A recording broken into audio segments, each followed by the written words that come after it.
तेरी पायल छन की गीत बना सुर से ये जीवन संगीत बना तेरी पायल छन की गीत बना छम छम छम घुंघरू गाते हैं छम छम छम घुंघरू गाते हैं आओ आओ आओ तुम्हें हम पहनाते हैं गीत पीरों के इन सांसों के हार में आशाओं के सावन में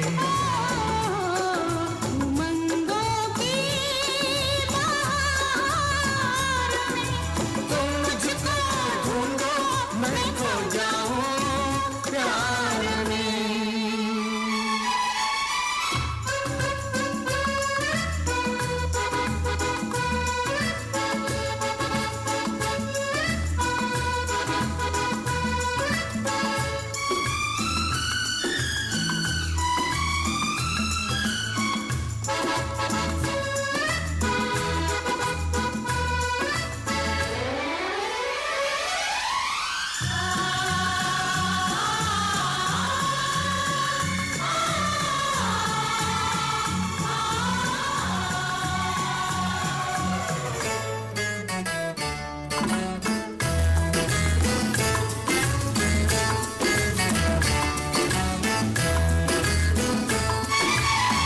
जलते अंगारों को छेड़ गई रुक मन के तारों को छेड़ गई जलते अंगारों को छेड़ गई रुक मन के तारों को छेड़ गई मन में दीप जले सरगम से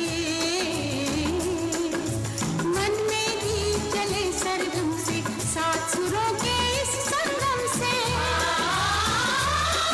ये सपनों के फूल खिले संसार में आशाओं के सावन में उमंगों की बहार में तुम मुझको ढूंढो मैं खो जाऊं मैं खो जाऊं मैं खो जाऊं प्यार में आशाओं के सावन में आशाओं के सावन में आशाओं के सावन में आशाओं के सावन में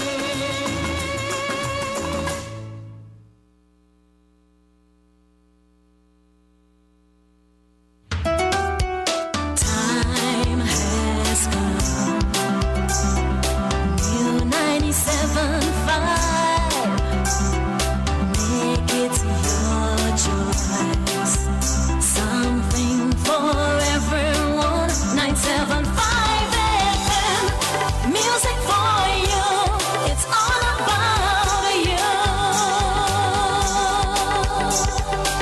U97.5 FM, Hot Like Pepper, Multicultural Radio. Power to the listeners. It is now time for Major News to the Hour, brought to you by Crystal Beverages Company, Super Quality Supermarket, Sheikh Elisha Limited, and the Trinidad and Tobago News Day.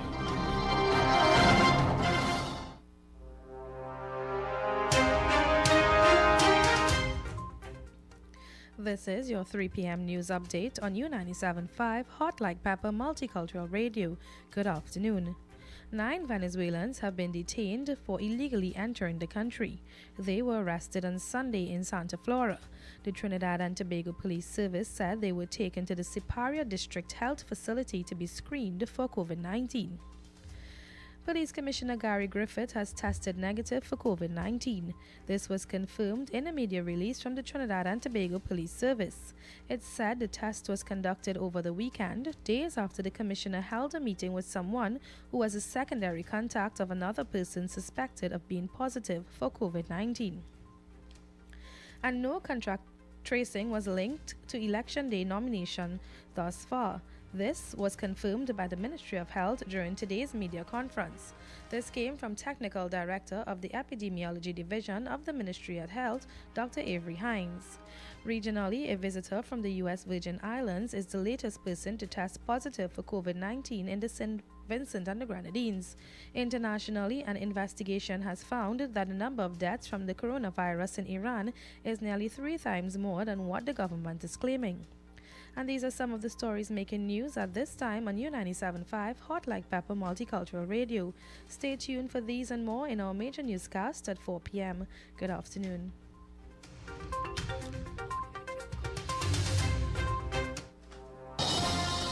That was Major News to the Hour, brought to you by Crystal Beverages Company, Super Quality Supermarket, Sheikh Lisha Limited, and the Trinidad and Tobago News Day. Attention all bakers, doubles vendors and roti makers. Try our high quality unbleached bromate free all-purpose and baker's flour. Low price and conveniently packaged in 2 pounds, 2 kg, 10 kg and 25 kg bags. For wholesale and retail prices, contact Shiklisha Limited 665-3336 or visit us at Warrenville, Canupia. Shiklisha Limited, quality you can trust. For quality items, visit Super Quality Supermarket of Endeavour Road, Chaguanas, and Trin City Industrial Estate in Trin City, as well as Quality Cash and Carry Supermarket, Cuba Car Park, for all your grocery items, liquor, fresh fruits, and vegetables, not forgetting their bed and bath section, and kitchen appliances for your home. With so many items to choose from, take advantage of our great prices and discounts at any of our 3 locations, Trin City Industrial Estate in Trin City, Endeavour Road, Chaguanas, and Cuba. For quality items, Super Quality Supermarket and Quality Cash and Carry Supermarket. The following is a paid political announcement.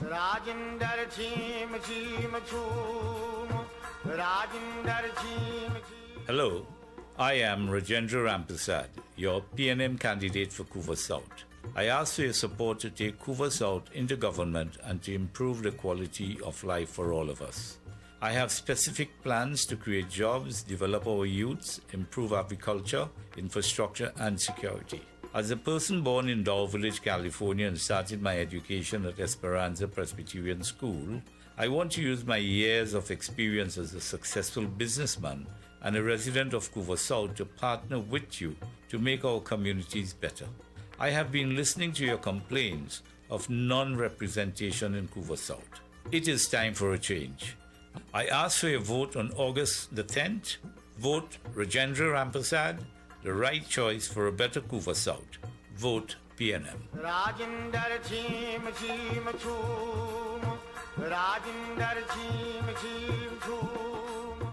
That was a paid political announcement. KY's Electrical Supplies Limited of Southern Main Road, Canupia, for all your plumbing and electrical supplies, water heaters, filters and water pumps, plus all parts for Gould, Pentax and Leo pumps. Choose from leading brands such as Cooper, Varma, BTCino, Leviton and General Electric. Call 665-6954 for more information. KY's Electrical Supplies Limited of Southern Main Road, Canupia. The following is a paid political announcement. This ad brought to you by the PNM. Vote for the love of we country. We go vote to protect the treasury. Vote it's only Dr. Rowley, the right choice for TNT. And that's super, super, super red. Springy water. Red. Yes, it's from the higher. Red. The sweetness in the air. Red. Sprinkle everywhere. Red. Well, your body's a hair. Red. But you come to ice it. On August 10th, vote PNM.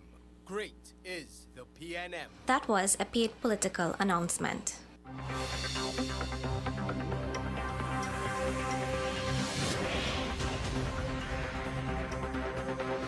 Good afternoon to all our listeners on Politics 2020. Welcome on board. Thank you, Nicole, for a 3 p.m. news update. Nicole will be back at 4 p.m. with a major newscast. To all those who are locked on YouTube on RCLU 975, remember we are also streaming on the World Wide Web and, of course, on the traditional radio band of 975 FM. Welcome. It's just 6 days away before that grand day. 6 days which may very well be the most remarkable day in history left for TNT. And as I mentioned yesterday, who is the dark horse in the race? Some will swear it's the ruling party. Others may vouch for the opposition United National Congress. While the smaller parties are forgotten, they may very well hold a trump card in the race. The key words for each and every political leader is vote me in. Every political party wants to leech on power, but how many of them are willing to go on serving citizens, keeping their promises to citizens? You know, all parties, they find a groundbreaking ways to engage the grassroots supporters in their campaign. It's the norm, just like wearing the face mask and social distancing is today. Every political leader promises bags of promises, but be careful, citizens, that those bags are empty. Which party will bring credibility? This is something that only you can decide.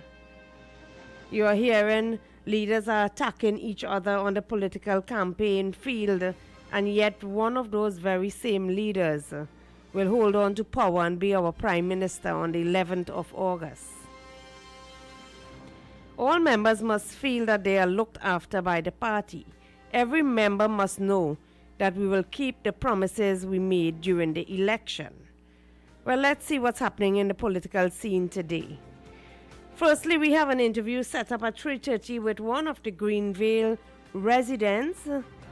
You would remember Navita Ramdas last year, having been flooded out in Greensvale and suffered huge losses. I called her today, and she have experienced flooding once again, even though the Housing Development Corporation in the Lac Hawketta Greenvale area had promised to rectify this problem. Yesterday you would have realized that with the rains, the flooding came on again. We will be speaking with Ms. Ramdas after the commercial break. We will also try and speak with head of the National Operation Center, former head Gavin Hera, later on in the show. And of course, you, the listening public, you are welcome to call in on 636-7547, 2275739.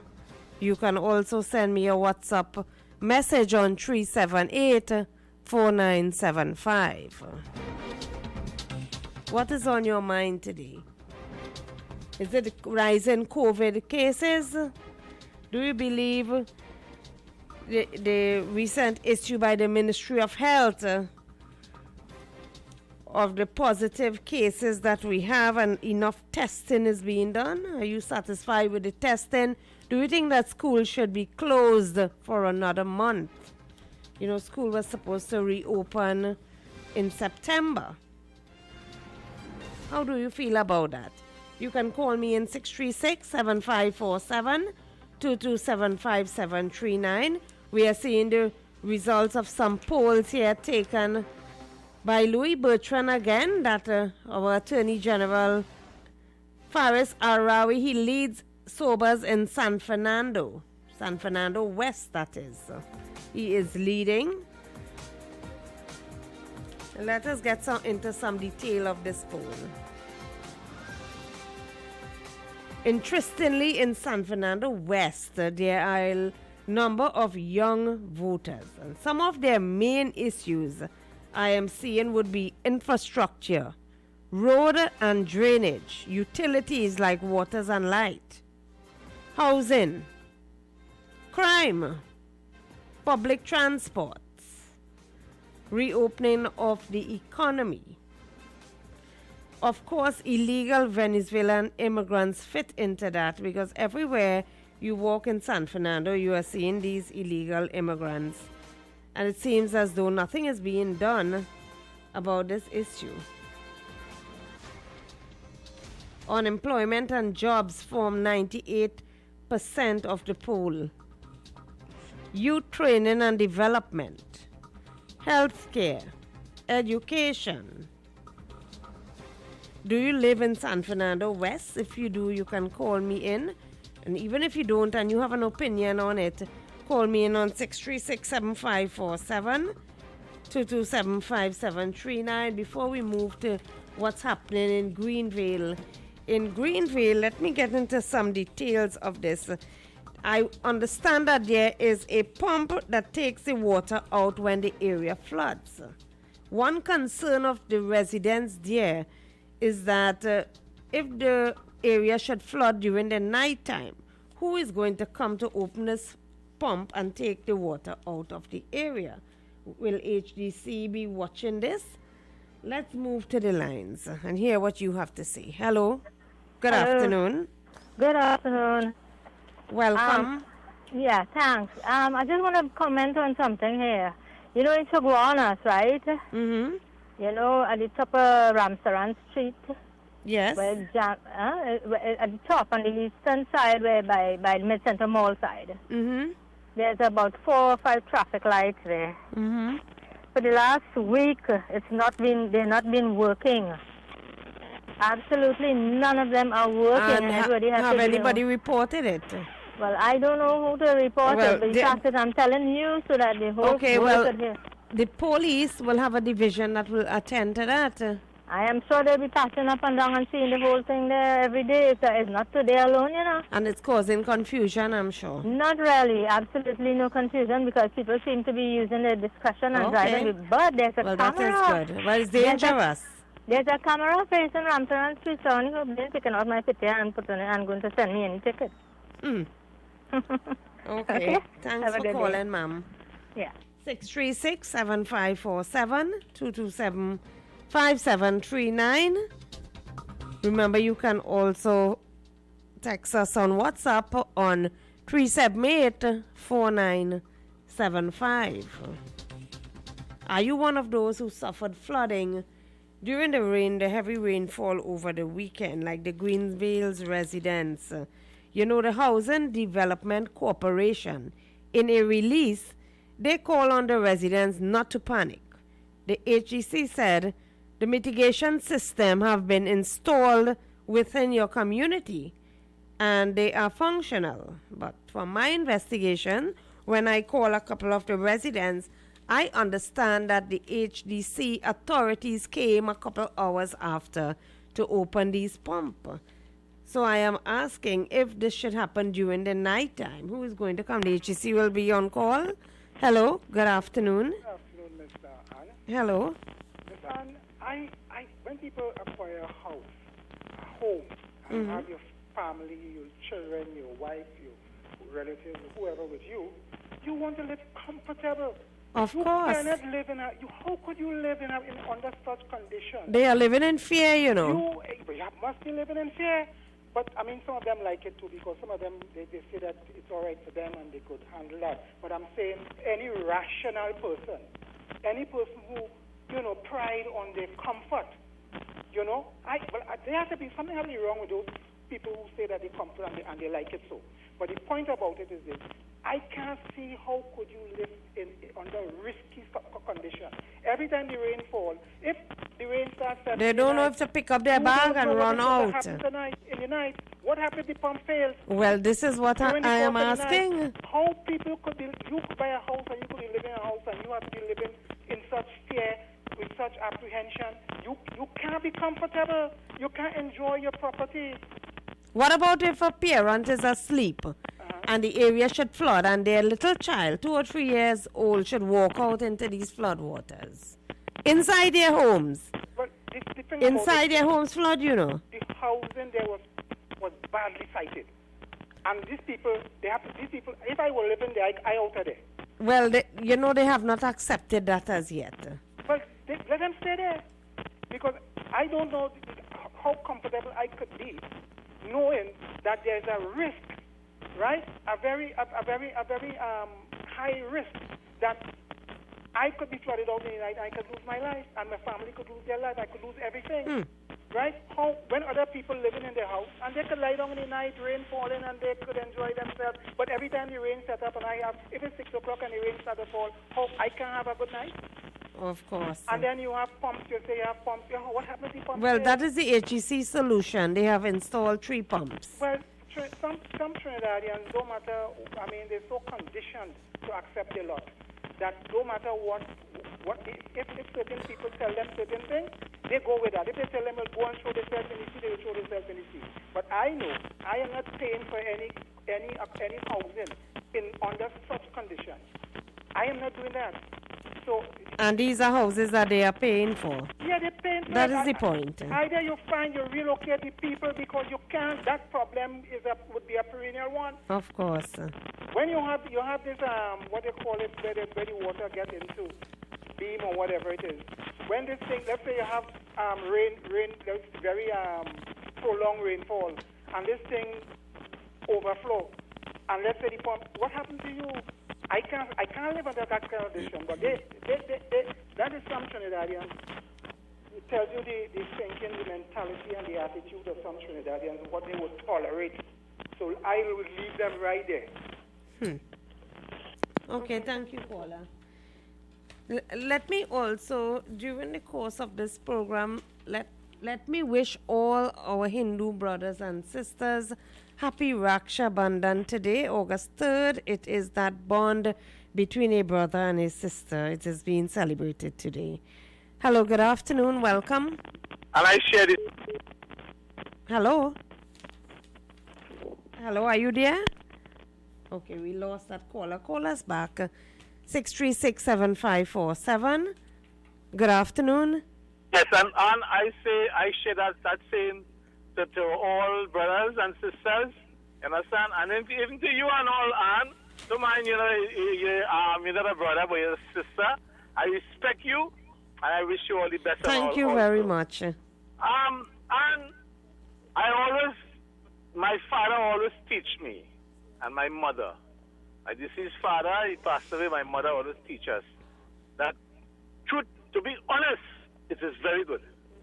When you speak and you want to talk to people, you must be honest to them. And I think that the people in Greenville has been lied over and over, and even the people in the country and all, been lied over and over, and they're asking for opportunity to continue to lie. You understand? But I believe that the people in this country no more longer tolerating this kind of nonsense. Because, Anne, you as I don't know if you're a housewife, but I don't know if she's going to the supermarket and things. Of course I do. There, right. And when you go there, I remember in the last, and I'm not highlighting any, goodness of the People's Partnership, but I must give right Jackie Jacket. When I used to go grocery in the supermarket and thing, in 2010, 2015, I used to spend normally a little $1,500 or something. And you go to the supermarket as soon as this administration comes, and if you don't spend more than $2,000, they cannot get nothing in a supermarket. And it's unfair to the people.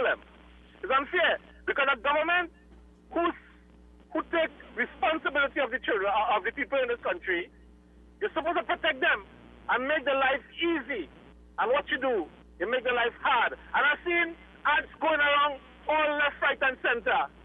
That this country today, the only hope, the saying, that we're done saying, is the PNM. You understand? The only hope. But job cuts, job losses. People lost their family. People lost their home. People lost everything that they could think about. And this government have no passion. They have nothing in their heart for the people. And today, I hear people calling and saying, give the PNM opportunity because you can do it better.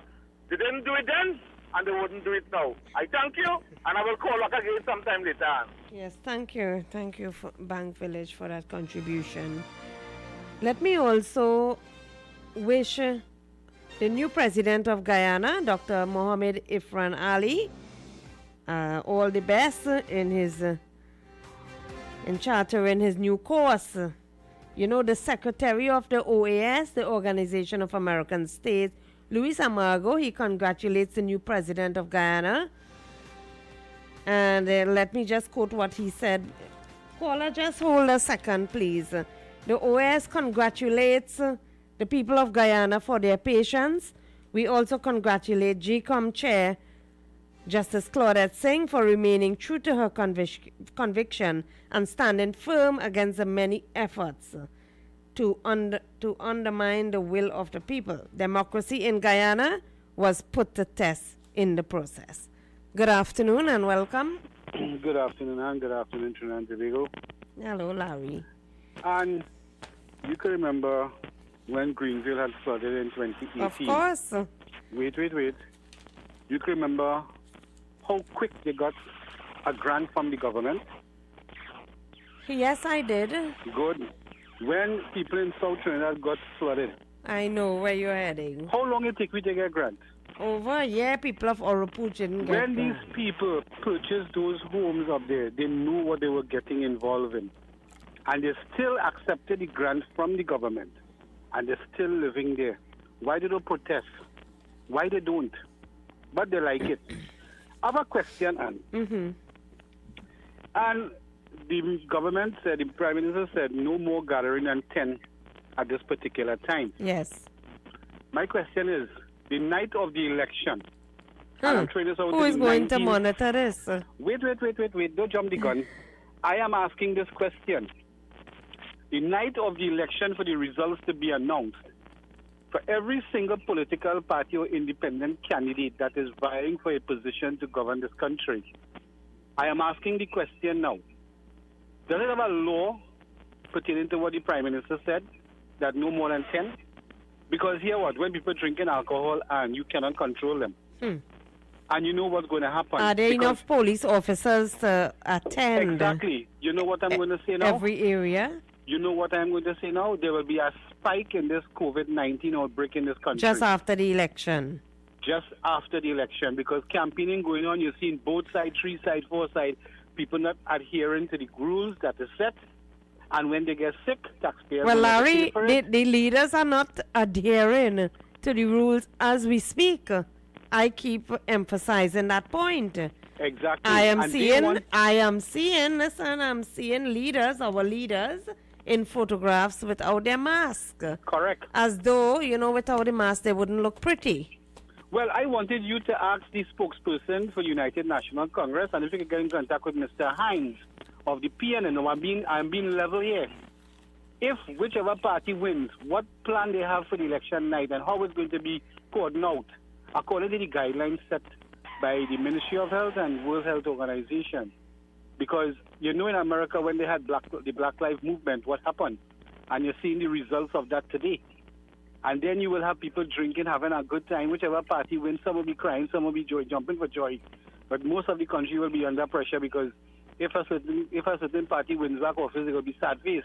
But then at the end of the day, if we are having a celebration, how is it going to be managed? How is it going to be properly well managed according to what the guidelines said? Does the Commissioner of Police have things in place? Well, that is something that the Commissioner himself will have to answer. Well, I as a concerned citizen, I am asking these questions up front because I am saying it again. After this election is over and everything dust is settled, then maybe people will start to concentrate on COVID-19.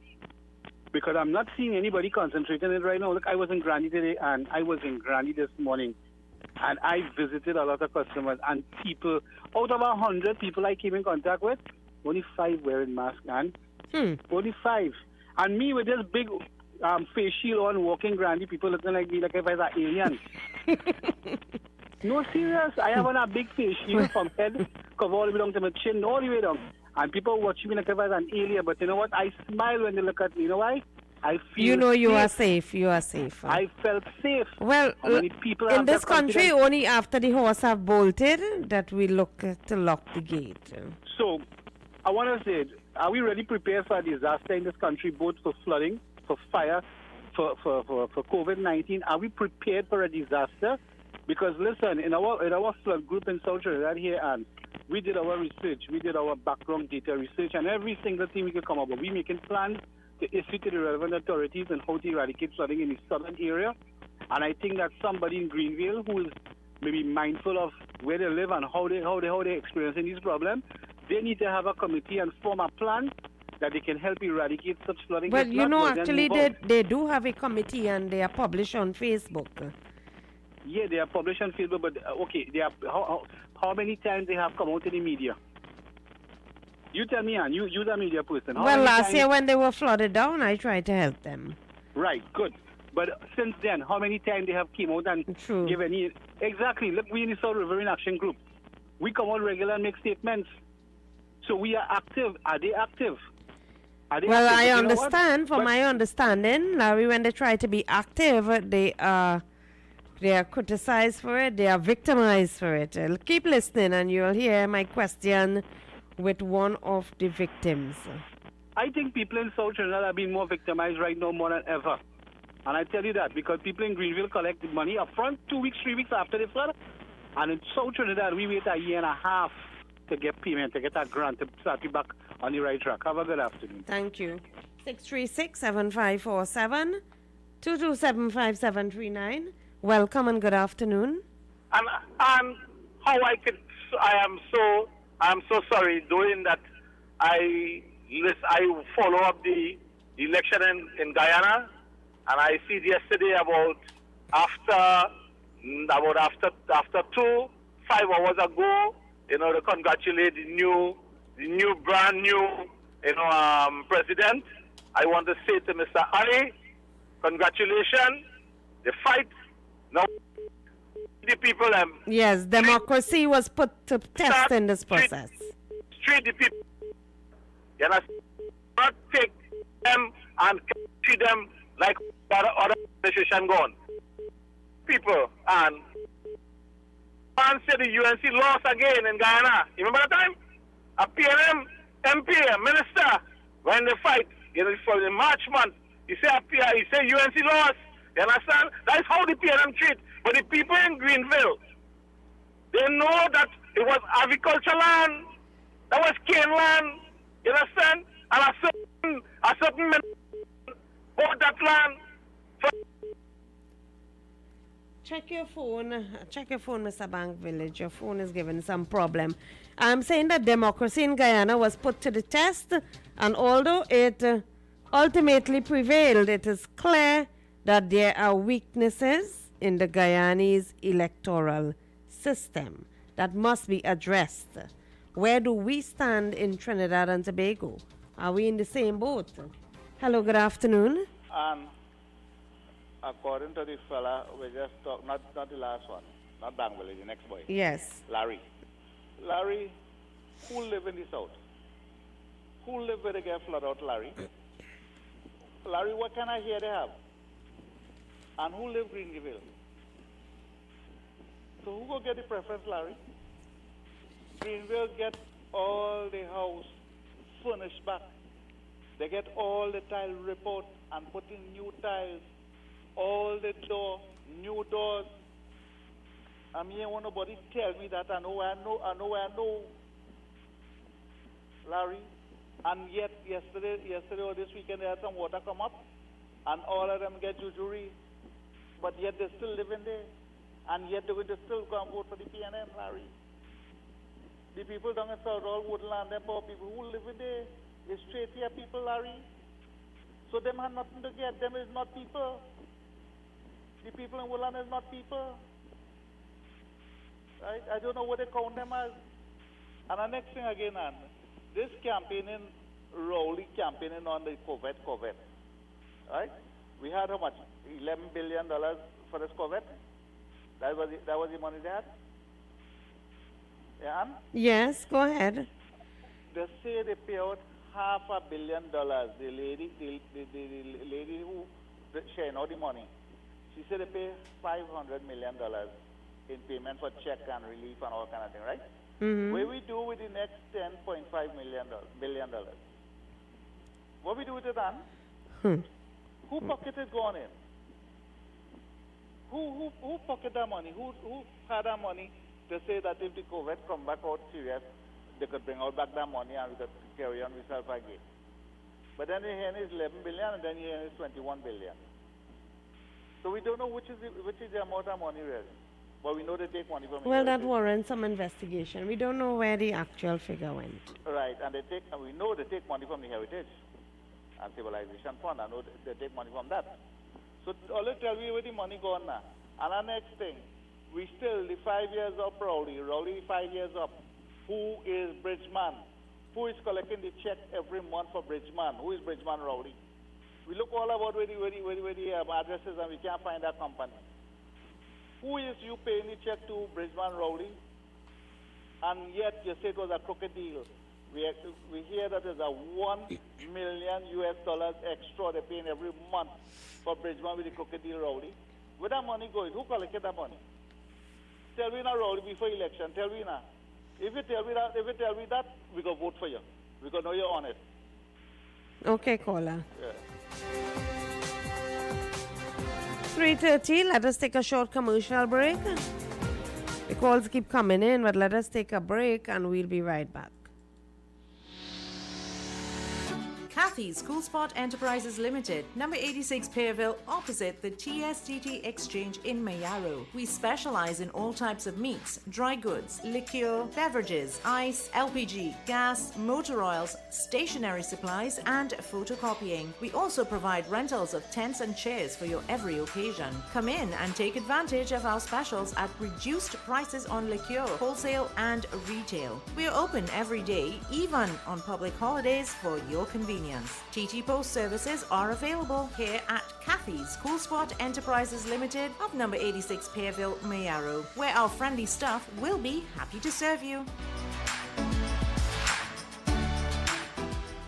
KY's Electrical Supplies Limited of Southern Main Road, Canoopia, for all your plumbing and electrical supplies, water heaters, filters and water pumps, plus all parts for Gould, Pentax and Leo pumps. Choose from leading brands such as Cooper, Varma, BTCino, Leviton and General Electric. Call 665-6954 for more information. KY's Electrical Supplies Limited of Southern Main Road, Canoopia.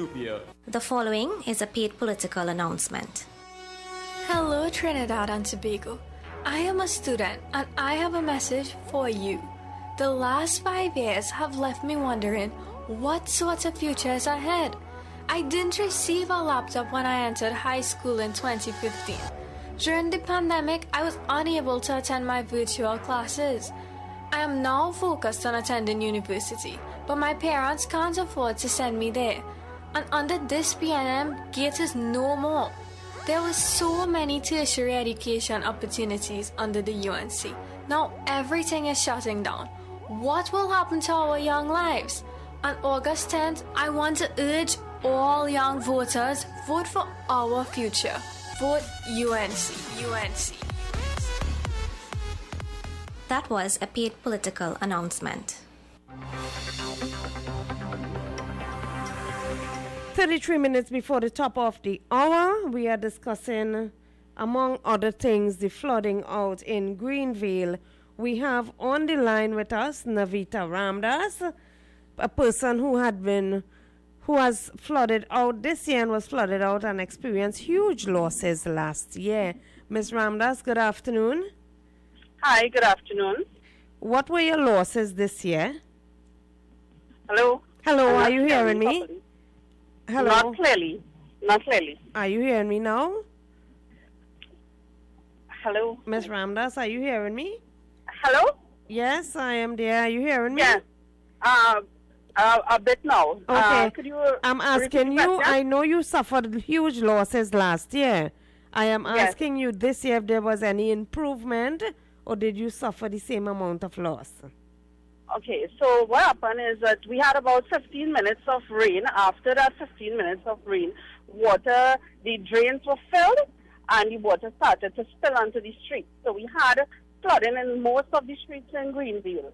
However, the pumps were turned on sometime afterwards, so the water receded.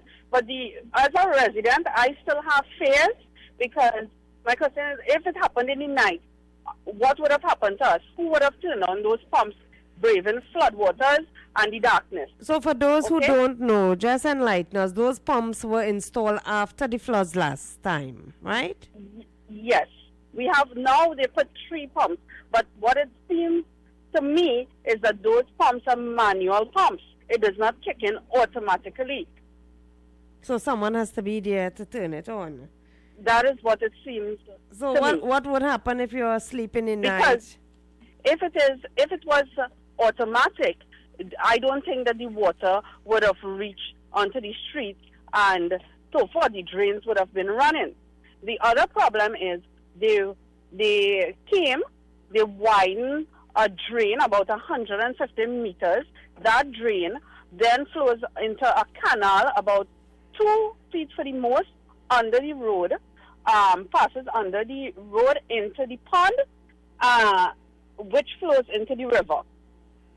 See, a 4 feet wide drain into a 2 feet wide. Obviously, you're going to get bottleneck, and the discharge is going to cause backup and flooding. Are you concerned that despite the fact it is an election period, normally the corporation would see about these issues with cleaning drains and so on, and obviously they have neglected it? Do you have concern over that? Of course, and the other issue is that when we followed the evacuation route, which would take us out into La Joquita. When we followed that route, we ended up in more flooding in La Joquita, and the residents of La Joquita were saying that they have not been cleaning the drains, and that is why La Joquita is now flooding. So there's no maintenance. Right. So we were trapped in La Joquita when we tried to get out of Greenvale yesterday. Do you all have a community group? There is a community group. However, I'm not part of that group now because I saw some politics inside the group, right, and I really was not pleased with the politics, and I left the group. Are you aware that a police officer, he was a part of that group and he suffered victimization this morning? He was transferred from La Joquita. He was transferred to Komoto. No, You're not aware of that? Oh, okay. No, I am not aware, but I am not surprised after he highlighted the issue on Facebook. Yes, so I saw that video where the police officer would have said that they were evacuating people, which people did leave. I did see the police vehicle going into Greenvale, right? When I was leaving, everybody left Greenvale. When I came back into Greenvale was almost empty. But I said, let me take the chance and drive through. And I couldn't drive through La Joquita at all because it was flooded more than Greenvale, right? And nobody was there. So it is possible that people, by highlighting their issues, they can suffer political victimization. Well, of course. And that's one of the reasons why I left the group, because I did not agree with the politics in the group. I left that group. How do you sleep at night when it starts to rain? I would always get up. You can't sleep, and that is my worry right now. That's your greatest fear. If this rain had started in the night, and that since 2018, we were lucky. Right? Because if this rain had started in the night, nobody would have turned on that pump. Everybody would have been asleep. By the time we were up, the water might have been too high for any of us to drive out. Were there any losses this year that you have claimed from the government? No, but the water didn't get to reach into the houses. Okay. However, it was in the street in front of me. There was some water there. But you continue to live in fear. Of course. And you know what's the irony as well? There was a Mike passing in the morning period yesterday, Mike in the area, about how much they did for the area. The HDC, right? that is? No, it was a political announcement. Okay, by one of the candidates. Yes, Mike in the area. And while that Mike was passing around, the rain started to fall. When we were evacuating, following the evacuation route, that Mike was in front of me trying to run away from the flood that they said that they dealt with. That's unfortunate. Right? Yes. So at this point, we don't want any political party to politicize this flooding. We just want it to be fixed, because what they did not fix it. They did something. They widened 150 meters. They widen a drain, and they do a little broom with some dirt, and they want us to believe that it was fixed. But yesterday proved that it was not fixed, because that was 15 minutes of rain, and then we had to all leave. What would you recommend to the government at this time? Well, first of all, that 3 pumps that they have there, or 2 or 3 pumps, it must be some kind of automatic pump that, some asphyxiation to it that it can turn on when automatically. It reach a certain, like what they call a level pump or so, when the water reach a certain level, it would kick in. So if people sleeping and the rains come and the drains get high and the pond get high, that will kick in. And the other thing is, where they widen that drain 4 feet wide and then it's flowing into the 2 feet wide drain, they need to continue it just as wide until it reaches the pond. Otherwise, it will obviously back up. It would fail. It would fail. Yeah, it would fail. So that is what happened yesterday. Well, Ms. Ramdas, I wish you all the best, and I hope that someone is listening in authority, not only from the corporation, but from those candidates that are perverse in your area. I hope that someone is listening and that they can fix this problem for you.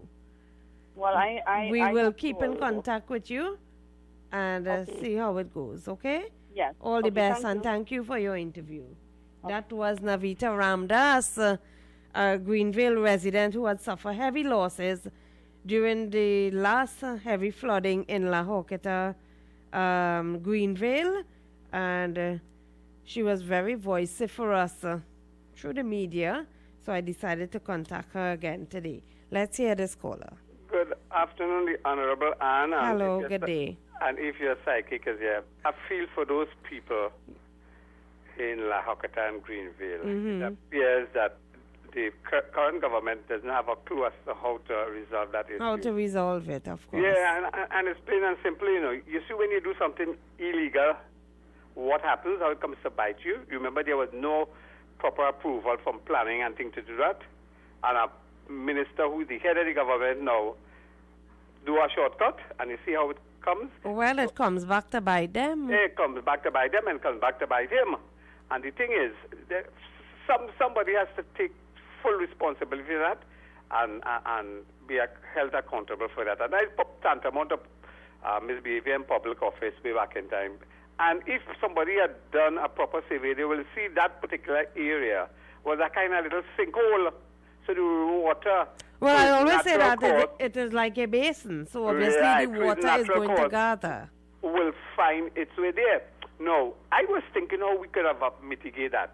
You know how we could have mitigated? Let us reflect on the Brian Lara Stadium. How much money that is overrun? $1 billion in overruns. They could have do something and properly develop the area, fill it up, and then build.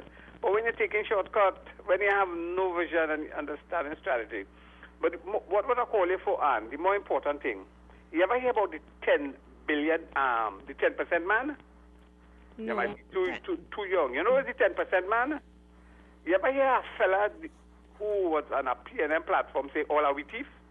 In the early 80s, 84, before the PNM lose election. You ever hear about it? Probably I read about it. Right, all are we thief. Well, one of my buddies was the broker at that point in time, the 10% man. Every time a government sign a contract, he gets something. He's a fella, they call him Johnny. You understand? And you should know who I'm talking about. Right. No, that is in 84, 85. That was bandied about, right? Fast forward now, we have, it looks like we have another 10% man, you know. You ever hear Smallpin, the body saying about Smallpin, who is the Smallpin father? No, I am just painting you a picture. It is same thing. It's reincarnation. And I wonder if he is the new version of Johnny, the reincarnation of Johnny, because the manual, there was a manual, I think Desmond Cathy had it, on page 41 of that manual, how we must thief and get things, The DNA runs deep. You have to wash out that DNA and restructure it and things like that. 10% man, and now we have another fella. You could say broker, you could say facilitator, you could say the man who closed the deal, he getting something. We don't know how much he getting, but we getting something. So that is where corruption started. At that point in time, it was Petroleum and Mines. I think he was close to the former prime minister, because they say he was one of the. They say that Eric Williams was the third brightest man in the world, and they say the other two who was brighter than him because they outsmart him was Privat and O'Halloran. Have a nice day. Thank you. 636-7547. We'll take a short commercial break very soon. Hello, good afternoon.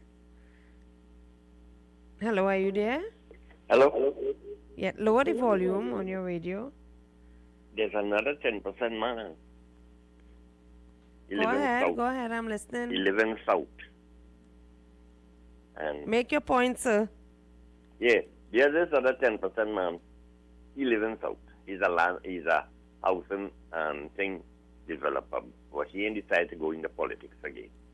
He say he trained his daughter. So I just making that clear here. We have a lot of 10% men. And we need, I'm going to vote, but I ain't make up the mind yet. But we're going to have a pressure group. Both parties talking the same nonsense. I will do this and I will do that. One of them say he's going to make farmers out of the unemployed youth in La Hoqueta. That and God face. But we will not. Did you hear the opening of my program? I said No. all parties, they find groundbreaking ways to engage grassroots supporters during their campaign. Yes. But then sometime when they get in office, the grass get too big. Still, there's a social disconnect between voters and parties, right? Yeah, so why come on all of them bring a bag for you, but you have to find out which bag is empty. That's right. I want to see if the opposition get into power. I want to see how that leader, all the promises she make, how she going to implement something, because people, you hear that 40,000 jobs, they're going to hold her for it. 50,000 jobs. Yeah, okay, you're going to 10 more. Well, She all said right. 50,000 jobs. Well, I don't see that happening at all. When people is expecting to go to work from 1 week after you win election, people ain't go wait, Why you making such statement? And look at Petrotrin. It is signed yet. So what going on with Petrotrin is the PNM holding back Petrotrin to put it around the neck of the opposition. We headed some bad time, and we have to pay back a lot of money. People must understand that with the VAT, what did PNM do? We're going to remove the VAT. And what happened? They put VAT on everything. People, what happened? We forget. Think well before you vote. I ain't saying who to vote for, but if the majority of the people want to get kicked, they don't want who to vote for. I would still give Kamala Prasad a little break. She might extend her mouth a little too much than she could, making promises that she knows she wouldn't be able to keep. So, people, know who you're voting for. Go to vote, don't stay home like some people I know. The last election, I passed them by the bar, they sit down there and say, hey, you're going to vote? They say, nah, we win that already. When you hear the result come out, Although I see someone else, what more? Go and drink a bottle of punch and run along home, you can lie down and dead. Thank you. Thank you, caller. Let's take a short commercial break. And when we come back, remember coming up at 4 p.m. is your major newscast. Doubles vendors and roti makers. Try our high-quality unbleached bromate-free all-purpose and baker's flour. Low price and conveniently packaged in 2 pounds, 2 kg, 10 kg, and 25 kg bags. For wholesale and retail prices, contact Shiklisha Limited, 665-3336, or visit us at Warrenville, Canupia. Shiklisha Limited, quality you can trust. For quality items, visit Super Quality Supermarket of Endeavour Road, Chaguanas, and Trin City Industrial Estate in Trin City, as well as Quality Cash and Carry Supermarket, Cuba Car Park, for all your grocery items, liquor, fresh fruits, and vegetables, not forgetting their bed and bath section, and kitchen appliances for your home. With so many items to choose from, take advantage of our great prices and discounts at any of our 3 locations: Trin City Industrial Estate in Trin City, Endeavour Road, Chaguanas, and Cuba. For quality items, Super Quality Supermarket and Quality Cash and Carry Supermarket.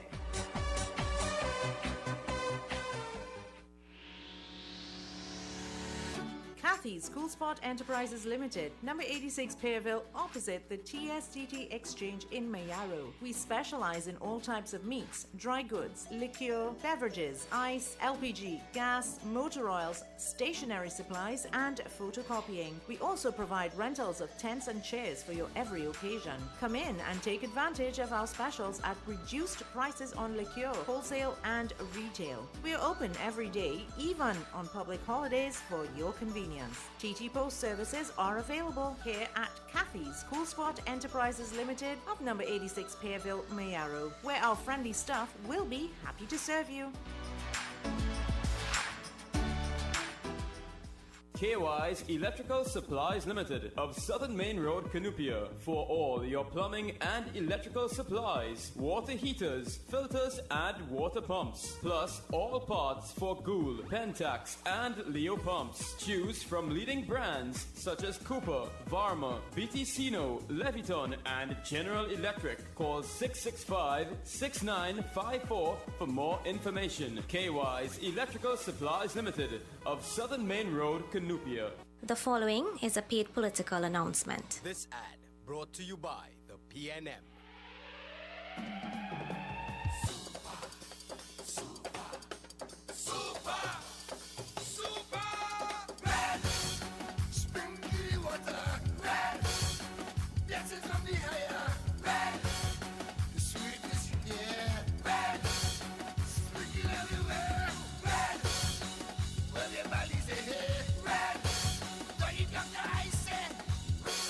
August 10th, vote PNM. Great is the PNM. That was a paid political announcement.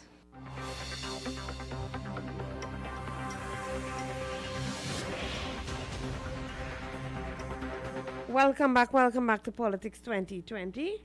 Hello, good afternoon. Good afternoon, this is Triple D. Yes, Mr. Triple D. You remember the Minister of Finance said he is gas street and all that yet? Yes. Well, it's people in Greenville and Hawkwood, they get sort of more than 4 times and they take what they get in. And finally, whatever to say, boy. Anyway, I'll call back later. Then people are white yet. If I was them, don't vote for them and I did. Oh, and next one, tell you. We begin 2021. The press are already going to lose some time to West. Anybody call the station and I tell him that 2021. Thank you very much. Thank you, caller. 636-7547. You have just about 5 minutes to call in again before the 4 p.m. news update. Good afternoon. Good afternoon, Ali. Yes, welcome. Down in David, flood, where the rain fall again? Pardon? David, down in David, I would like the flood when the Saturday rain falling. I wasn't aware there was any major flood. Probably on the road there was slight water. So thank God. Yes. If it didn't flood, thank God. Because I feel sorry for the people down in David and Pinale. That's why I feel sorry for. I feel sorry for the people in Greenfield because didn't know what they was buying. I didn't know what they was buying. But the people who build themselves and build what they want down there, I feel sorry for them when they think wash away. So that is why I feel sorry for. And the other MP who don't even know the area where flooded. There's a man called Larry Sammy and the group. He knows where the place flood, not the MP. But I hear he had the biggest rally down there. But I have to tell you, let me tell people who listen. 33 ministry, I think Kamala had between 2010 to 2015. And I think all 33 had 2 and 3 bad men in it. I don't know, you maybe know what they call bad men. I maybe know what they call bad men. And the person who is to do the things, who is to do the negotiation and all them kind of things, who was negotiated, at least from 10% under the PNM and a whole around and them. And it goes for 20 and 25% with them bad men inside it from the 2010 to 2015.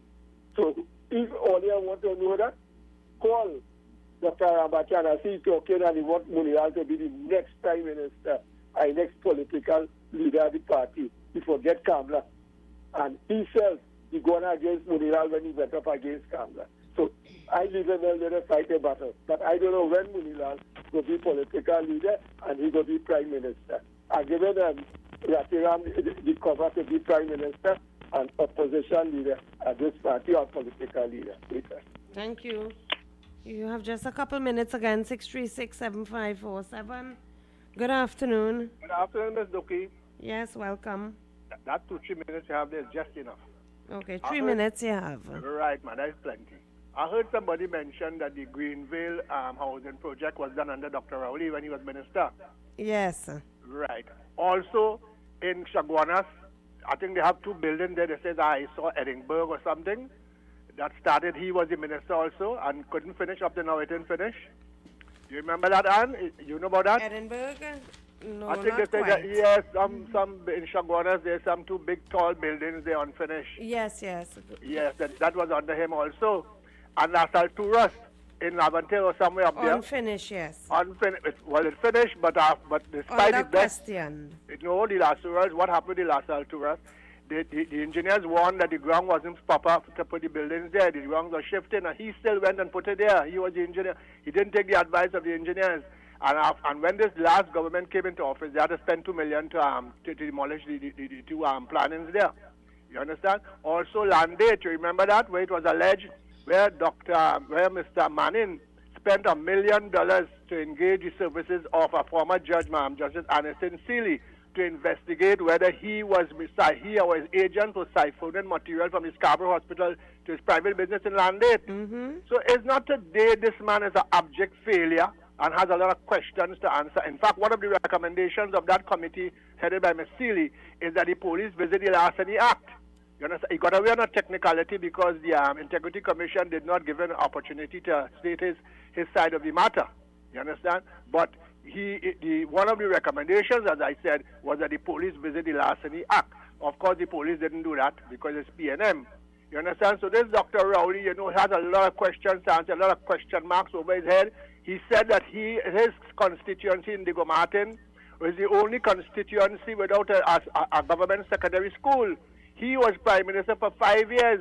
Did he build any secondary school down in Diego Martin West and where he represented people for over 35 years? No.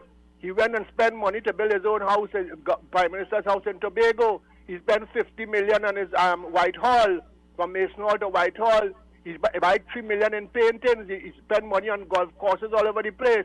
Not one brick was laid down in Diego Martin West where the parents and grandparents of those children who have to travel far and wide. We've been voting for him for the last 30 years. The St. Peter's Primary School, is Kamala built that. The Broadwalk in Shagaramas, is Kamala built that. The Karanach Health Center, is Kamala built that. The Diego Martin Highway Extension, is Kamala built that. So he has done absolutely nothing for 30-something years since he has been in politics. He cannot point to nothing in Diego Martin West, nothing in this country that he contributed to or went up or built under his time in office. Okay, and the people continue to vote for him. Thank you, caller. We have to go to the 4 p.m. newscast. You can always call back afterwards.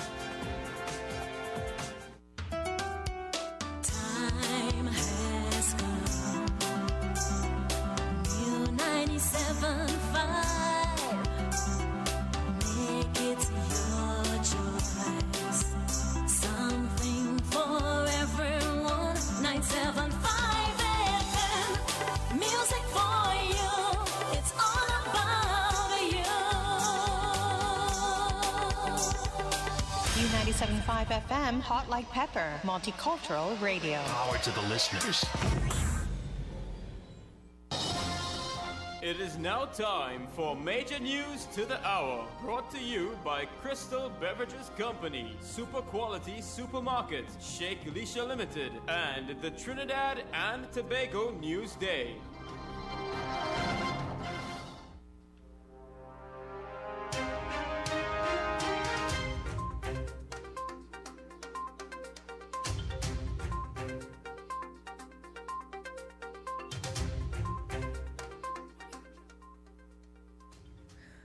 This is the 4 p.m. news on U97.5 Hot Like Pepper Multicultural Radio.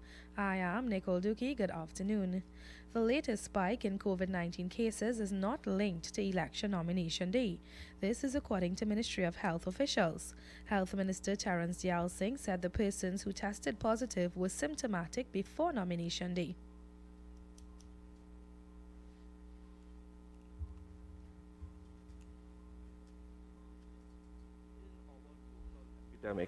There were unsuccessful attempts to link the first cases with Carnival. And the government and the Ministry of Health spent a lot of time debunking that theory. Now you have raised the issue, and you are quite right to raise it.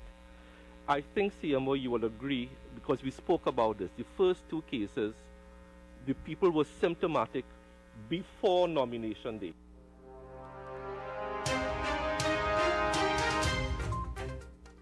This was also confirmed by Technical Director of the Epidemiology Division at the Ministry of Health, Dr. Avery Hines. We don't have any information that links the contact tracing to nomination day. What we would like to underscore, though, is that if there are ill persons with respiratory symptoms moving around, that puts persons at risk no matter what day it is. Also, we would like to emphasize that when persons move into spaces where they are likely to come within 6 feet of one another, that we again employ all of the public health measures that were repeated ad nauseum.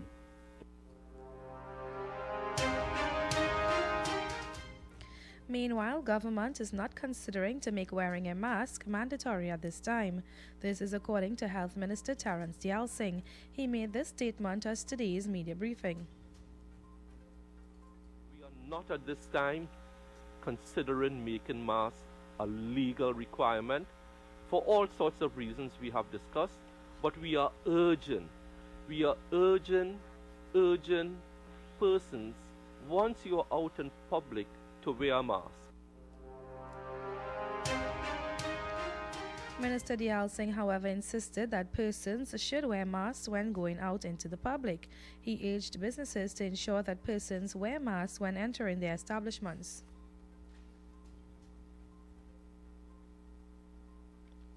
And a COVID-19 test conducted over the weekend on Police Commissioner Gary Griffith has come back negative. According to the Trinidad and Tobago Police Service, the test came up after the top cop held a meeting with someone who was a secondary contact of a suspected positive case. Mr. Griffith said his officers have been told to be extra careful when interacting with the public. In the past 10 days, the TTPS temporarily closed the Police Administration Building, the old headquarters, Riverside Plaza, and the Muruga and Barkpaw police stations. In some other news, President General of the Oilfield Workers Trade Union, Ansel Roger, said the government does not want to close the deal on the sale of Petrotrin. He was speaking at a media conference earlier. Patriotic Energies and Technologies Company Limited won the bid for the purchase of the refinery. The refinery was sold for $700 million. However, to date, the deal was not signed. Here we are again faced with a number of instances where it seems that it has been reopened again, where the Minister of Finance would have made an announcement, requested within 1 month for Patriotic to provide responses on 10 points, which we did. Let's stress back a bit. Prior to that, some 13-member evaluation committee would have looked at our bid. So we would have passed through the international bidding process. Roger said that there are many stumbling blocks along the way. And today we just can't close, simply because there are many stumbling blocks being placed in our way. It seems as though, even though the Prime Minister is saying one thing, that team just don't want us to close at all.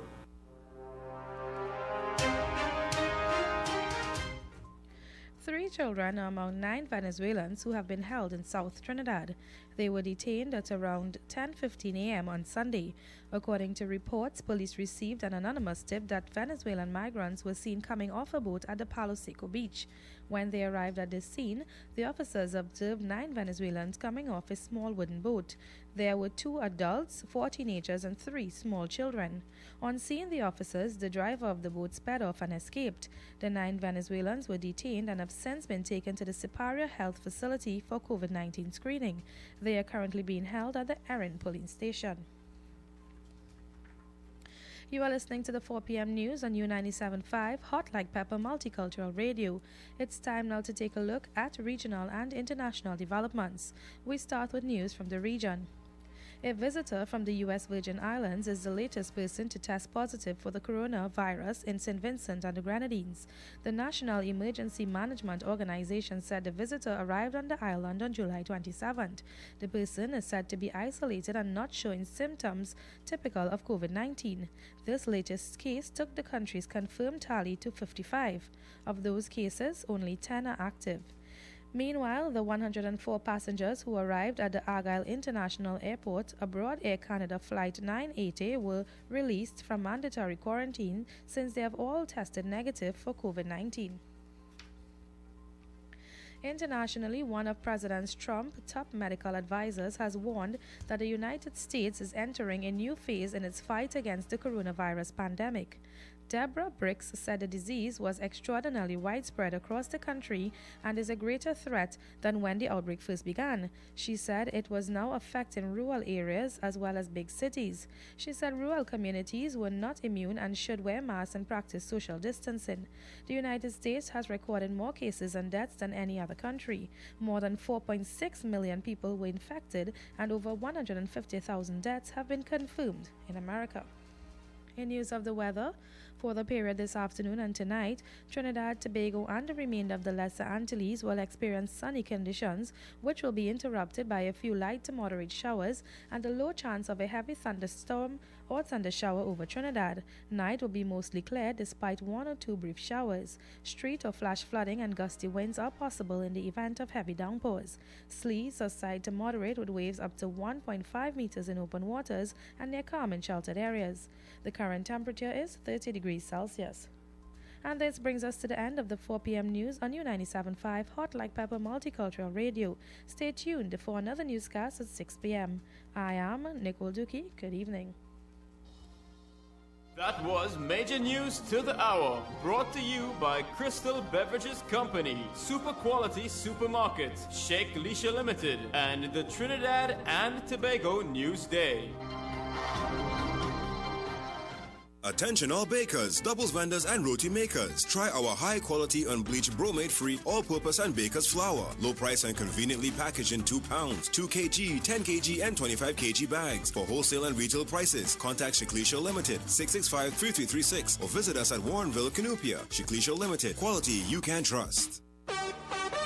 For quality items, visit Super Quality Supermarket of Endeavour Road, Chaguanas, and Trin City Industrial Estate in Trin City, as well as Quality Cash and Carry Supermarket, Cuba Car Park, for all your grocery items, liquor, fresh fruits, and vegetables, not forgetting their bed and bath section, and kitchen appliances for your home. With so many items to choose from, take advantage of our great prices and discounts at any of our 3 locations, Trin City Industrial Estate in Trin City, Endeavour Road, Chaguanas, and Cuba. For quality items, Super Quality Supermarket and Quality Cash and Carry Supermarket.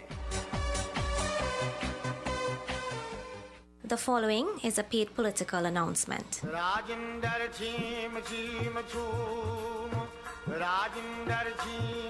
Hello, I am Rajendra Rampersad, your PNM candidate for Couva South. I ask for your support to take Couva South into government and to improve the quality of life for all of us. I have specific plans to create jobs, develop our youths, improve agriculture, infrastructure, and security.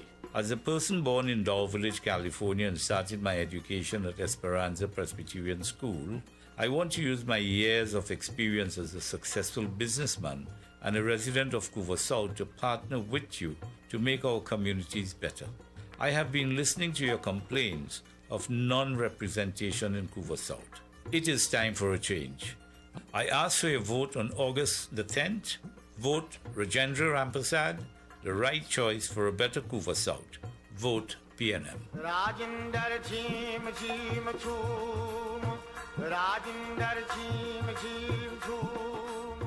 That was a paid political announcement.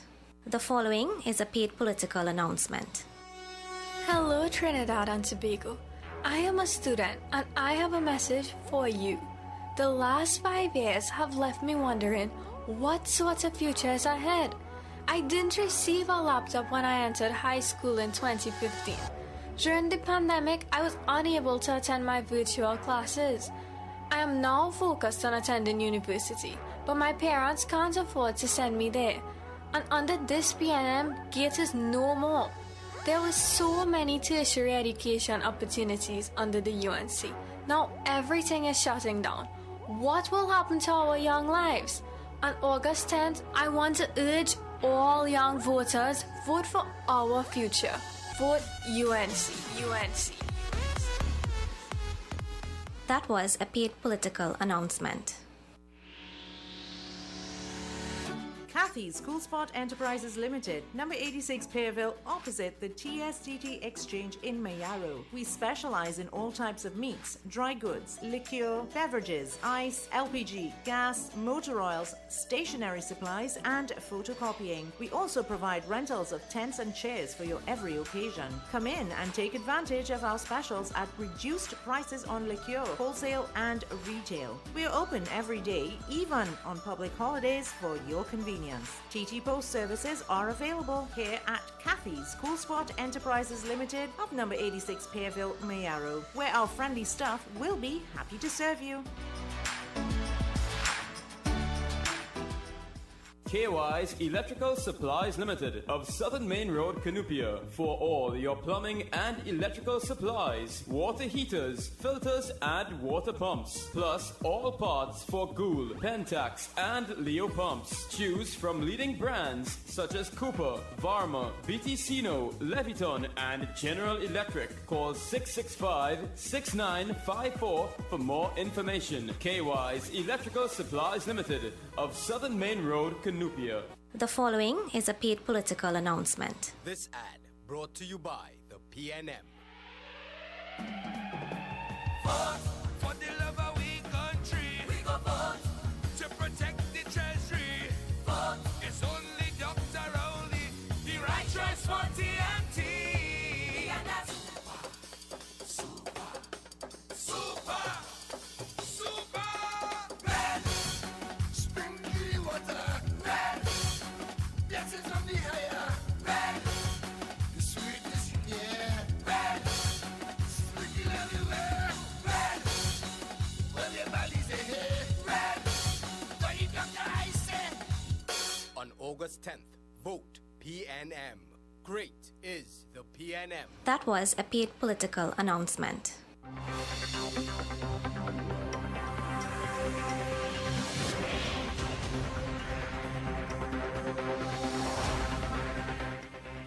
Thank you, Nicole, for that 4 p.m. news update.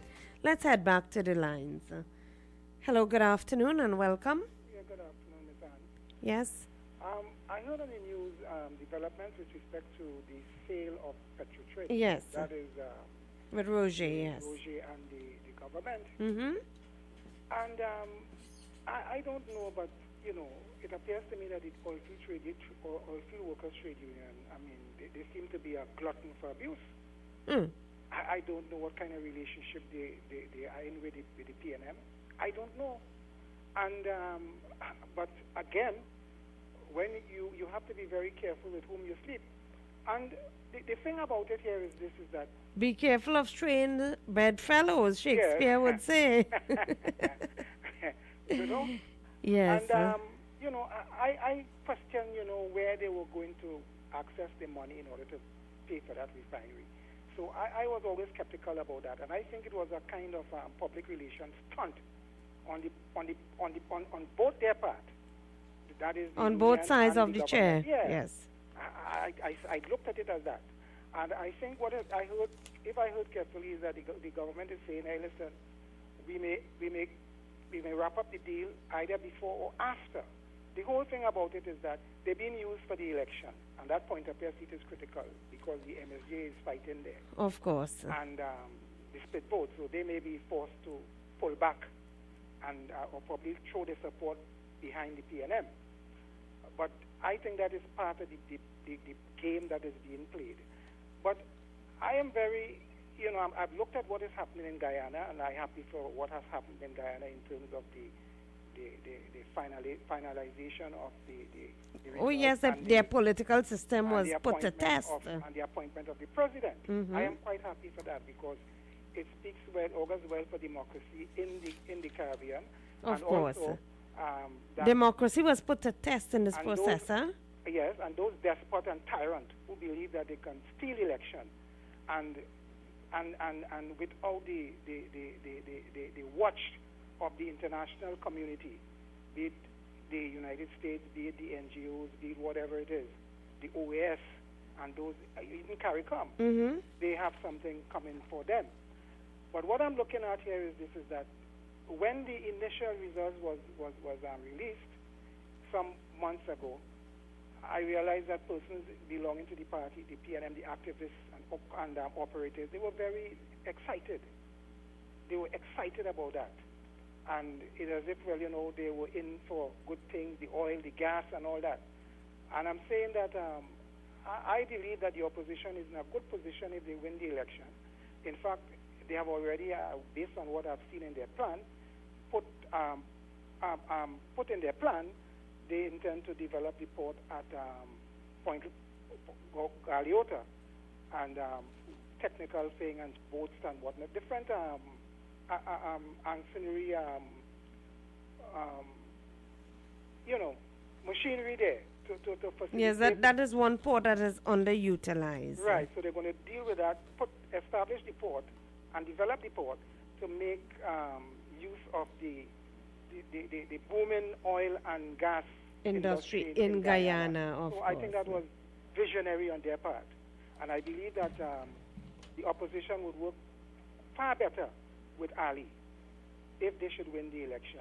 Because we don't put our head in the sand. This government never really supported Ali, the PPP. They supported Ranger. That's a fact, right, as far as I would have observed. So I'm saying that it was visionary on the part of the opposition to try to revive the port in Galeota and put the necessary infrastructure to benefit from the oil and gas production in Guyana and Suriname. So I'm happy for what has transpired in Guyana thus far.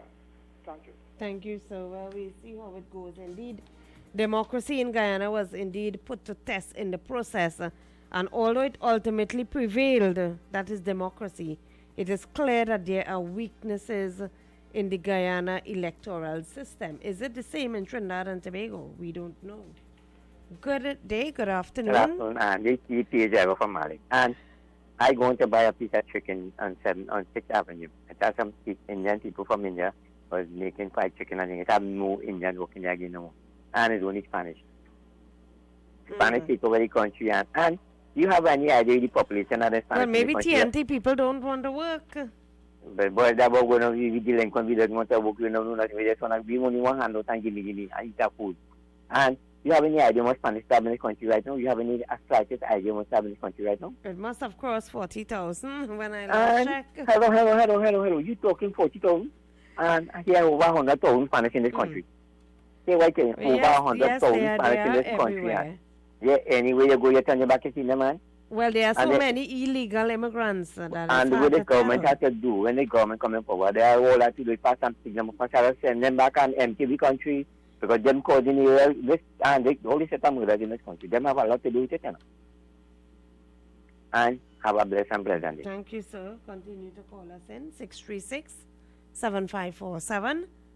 Like this caller here. Hello, good afternoon. Welcome. And it's not that there's any flaw in Guyana, you know. What happens is you have politicians appoint people in positions, and when they get into this position, they are beholden to the party who appointed them. That is Mr. Lowenfield. Because if you had the court ordered a recount, and you got a recount, and you see where the PPP Civic get 15,000 votes more, and he is holding on and saying that the votes were spoiled ballots and all this sort of foolishness, and have people going to court up and down. You understand? If he had done his job properly, that matter would have resolved long time. You understand? And that is what people who get appointed by certain politicians, they are beholden to the party. Well, Look, just caller, there are flaws in the system. In the coming months, the OAS are going to issue a final report on the 2020 process and make recommendations so that they can address these issues. Well, we wait on that. But yes, that is why I said that there are flaws in the system. Yeah, and I'm making the comparison here in Trinidad. You remember when the DPP, there was a DPP that Mr. Manning appointed, and they wanted him to investigate some matter. I think not Mark Mohammed. Mark Mohammed was the DPP, I think, and they wanted him to investigate some matter, and he refused or something like that, and Mr. Manning moved him, made him a judge. You understand? And brought in this fella who is now at the International Criminal Court. Can't remember his name right now. The former Attorney General John Jeremy. John Jeremy was telling him how to do his work. Everything he said that has to go to the police has to come through me. He was telling the DPP that until Mr. Henderson, Henderson is his name, get fed up with him and tell him where to get off. You understand? And then he picked up an appointment in the ICC. That is, look what happened when the opposition filed those cases in the court concerning those 8 seats, or 6, I think, or 6 constituencies because of the extra hour. You hear what the Chief Justice said? The EBC was wrong. You understand? What they did was illegal, but we go leave it so because the PNM win the seats. You understand? So there are people who are in top positions, you understand, appointed by certain politicians, and they are beholden to them and will go the distance to make sure they do whatever judgment they make it in the favor of the party who appointed them. Thanks, son. Thank you, caller. I just want to read out one of the messages sent on WhatsApp here before I take this other call. None of them will keep their promises from both parties, because as they only enter office, the only thing in their minds is their family and friends. They are creating a big sin in their own pathetic path. Good afternoon, welcome. Good afternoon, the Honorable Anne. Hello, good afternoon, sir. Right. I listen to your newscast, and I want to know what is going on in Trinidad with respect to the migrants. 8 of them were caught in Palaseco, right? Yes. The police came and saw the boat captain with the pirogue running away, right? Mm-hmm. What is he running away for? Why the 14 boats was not patrolling? Are they allowing him to 12, go back? 12 boats. Yes. Right, 12 boats. Are they allowing him to go back to bring more? No, I mean to say, it's so terrible, and these people... Well, this is what I told the person at text, and I say it's pathetic. Yeah, and every day, the other day, the Honorable Security Minister say you want information about it. You're getting information left, right, and center, and you're doing nothing. I doubt he called Tilok Singh, the fella from down in... Yes. Yeah, I sure he called him yet. No, the other thing... Tilok Singh. Right. The councillor. The other thing I want to talk about, you know, we had a junior minister of education who wanted to build a stage in the sea. Lovell Francis. This is a serious thing, you know. I hoping that he... Say the outgoing member of parliament for Moruga table. Right. he should have been fired. You have to put him as a junior minister. Right, and I think he should build a stage big enough in the seat to have the SEA, because I just see too. No, what I calling, what I calling for? We haven't something more. What I calling for? Do you remember his post? His post was the UNC lose election in Guyana. Yes. I want him to come back and apologize to UNC because they didn't only win that election. They Indeed, that is indeed. Too, apparently. Yes, he did say that. Right. So based on his logic, he had to come back and say he made a mistake. Well, he will have election, they won two. They won in Suriname too. Well, you'll have to find that post and send it back to him. No, I don't believe he's an educated person at all. It was a racist statement, you understand? And I wouldn't bother in that. The fact is, if a big minister of education putting up those sort of posts and your leader didn't fire you, this is what I always keep reiterating. Those are the people that we want for our leaders. Yeah, well, not we want them. Is the governing party pick people like those. Now, the other thing, again, a person really tear into the representative for the Comartin West, that is the Honorable Prime Minister, saying he never do nothing for about 29 years for his constituency, and he lists out the things the PP government did. But I want to tell that gentleman he's quite right. It's not only he didn't do nothing. What about Fitzy? And Fitzy, it's the same thing. Fitzy can't even walk in his own constituency, and he's still going up for election. I feel like Fitzy, No, I just get humor listening to him. He has a fantastic tongue. He does. And I believe he used to play cricket and spin he has it all a sporadic tongue. Right, and the thing is, he's walking like an army general now with police all over. The last time I see him walk so, as when he went to the beach and he walked on water, You remember that? I am having a lot of humor with these people, boys. Okay, thank you, caller. Thank you. Continue to call us in on 636-7547. If you have missed any part of the show, remember we are on YouTube on RCLU 975. Hello, good afternoon and welcome. And the page I is on. And when you get in, you look at the PNM, the mass that the PNM make, $5 million, you get to have a look at any of the mass. Of the mass that PNM make, the $5 million mass, you get to look at any. No, I didn't. And come on, I get one of the mass, and I pass by a paint shop. A man painting a car, and I smelling. And the mass is a cheap mass, that might be about 40 foot 29 mass. These masks are smelling the paint when people painting vehicles. Come on now, man. Somebody get a real big kickback in this thing, boy. Somebody get a real big kickback, boy. Have a blessed and pleasant day. Thank you. 636-7547. Now, to that caller who called this last two callers, let me state that democracy in Guyana was indeed put to a test during this process. As stated by the Organization of American States, the Secretary General have issued a statement today saying that they would be issuing in the coming months a final report on the 2020 electoral process with recommendations that can assist in addressing these weaknesses and avoiding a similar situation in the future. I didn't say this. The head of the OAS said that is Louis Amargo. Okay? And so they did indeed recognize that the Guyana electoral process, the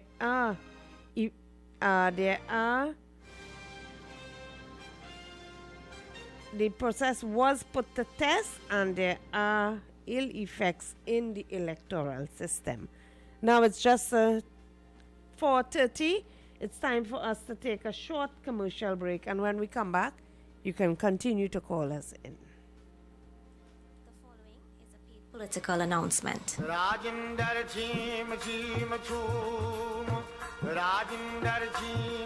Hello, I am Rajendra Rampersad, your PNM candidate for Couva South. I ask for your support to take Couva South into government and to improve the quality of life for all of us.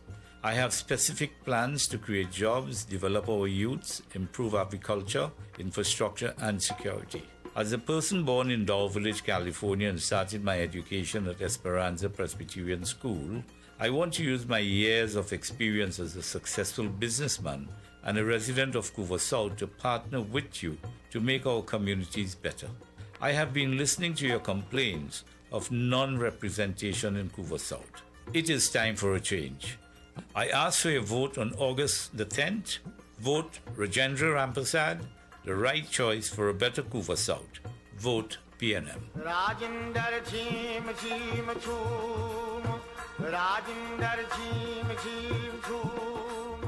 That was a paid political announcement.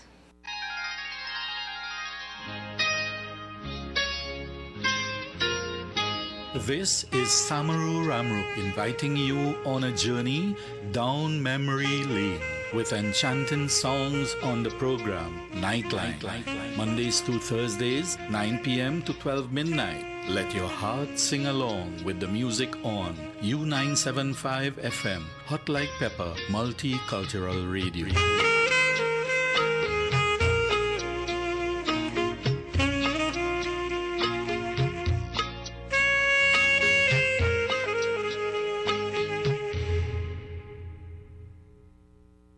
The following is a paid political announcement. This ad brought to you by the PNM.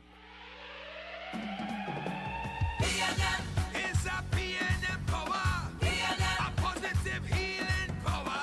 PNM, moving forward together. PNM,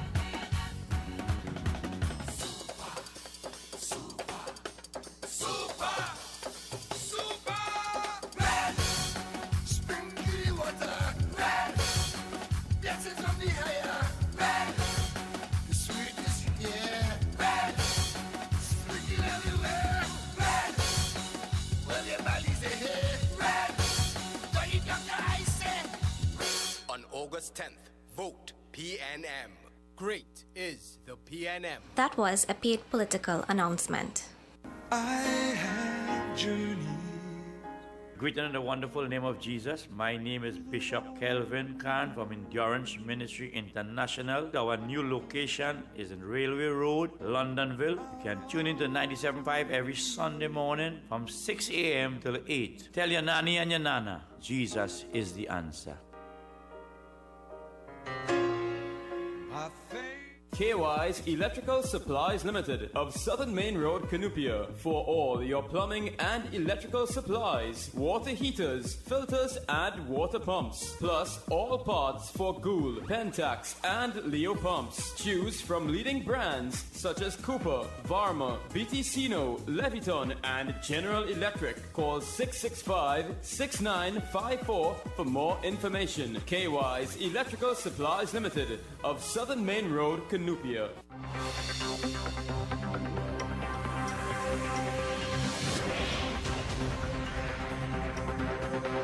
Welcome back viewers and listeners on RCL U975 FM and to those on the traditional radio band of 975 FM. Welcome back while you journey on your way home, or you may be doing some chore about the house and listening to us here on Politics 2020. And Dookie in your company for the next hour and a half until just after the 6 p.m. newscast. It's Talk Your Talk with Mukesh Baburam. You don't want to miss that. Hear what Mukesh has to say. Well, I was going through this Louis Bertrand general election poll once again, and the battle for Whitehall. The comparison, the tight race in a marginal seat of St. Joseph. I promise over the next coming week, the upcoming week, we will mainly be going through marginal seats, okay? St. Joseph being one of them. Quite surprisingly, I want you to listen to this. Now, while Minister Dayal Singh, that is Terence Dayal Singh, he is our Minister of Health, and who wouldn't know him with the crisis of COVID-19? Most people would have known him, seeing him on the television, seeing him in press conference and so on. You know, many respondents, they have indicated that he has become too cocky, too arrogant, and is not visible in his constituency. Now, this is the reason why I said members of parliament should not be ministers. That role should be separated. But they also said while Hunt is a newcomer, Hunt is the UNC candidate, right? Aloy Hunt. While he is a newcomer in the election fray, they are also saying that he lacks integrity and does not care about the people. What are your thoughts on that? There was a sample of 200 registered voters elected to vote, and they were interviewed face to face.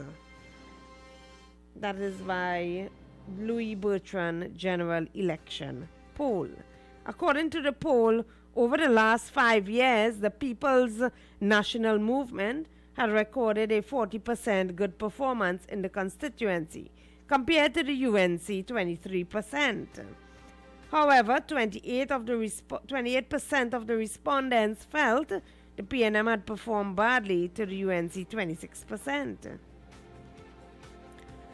There's something also I noted very carefully here.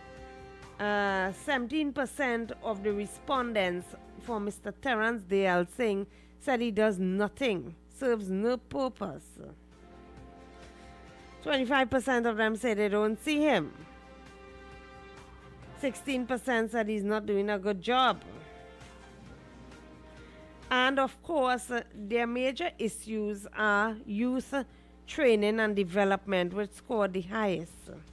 So the youths are very much concerned. They have no training, no infrastructure for development. Speaking about infrastructure, their roads and drainage are in a very poor condition. Unemployment, lack of jobs, that scored 96%. As for waters, light and utility, maybe Mr. Malik can call in and tell me about that, whether it is true. Lights, water, basic utilities are neglected in this area. It's 96%. Health care, 96%. That is very poor. Education, 94%. Housing, 94%. COVID-19, handling of COVID, 93%. Crime and drugs, 91%. Corruption, 81%. Public transport, 79%. And illegal Venezuelans, 78%. Let's give way to this caller. Good afternoon. Good afternoon. This is Mr. Malik here. Yes. And when you say all you say, and that I love you for you, and that I love you for. Well, I speak, I speak the truth. You make the decision. Everything you say is truth. And if you see you go then Malik. And when I get to work for people, I just come up from Malik. I tell people that I go back area and stop work back area from Sanamusin place to Samo. The road is very nice. And you by the other jump the Kakapo and the other drive the Kakapo pick up. So how do you survive working taxi? And it's pressure. This minister, we see the only party. You all don't see him as your member of parliament? No, we see for the corridor program and sample full when the corridor competition. You see he and you see Hopsy, the councillor. Other than that, you don't see them at all. When you see them, that's why they do radio station every day. Is it whichever member of parliament goes into party, this happens? That's the problem we have. You've never seen Federal anything and you see he at all. He does nothing.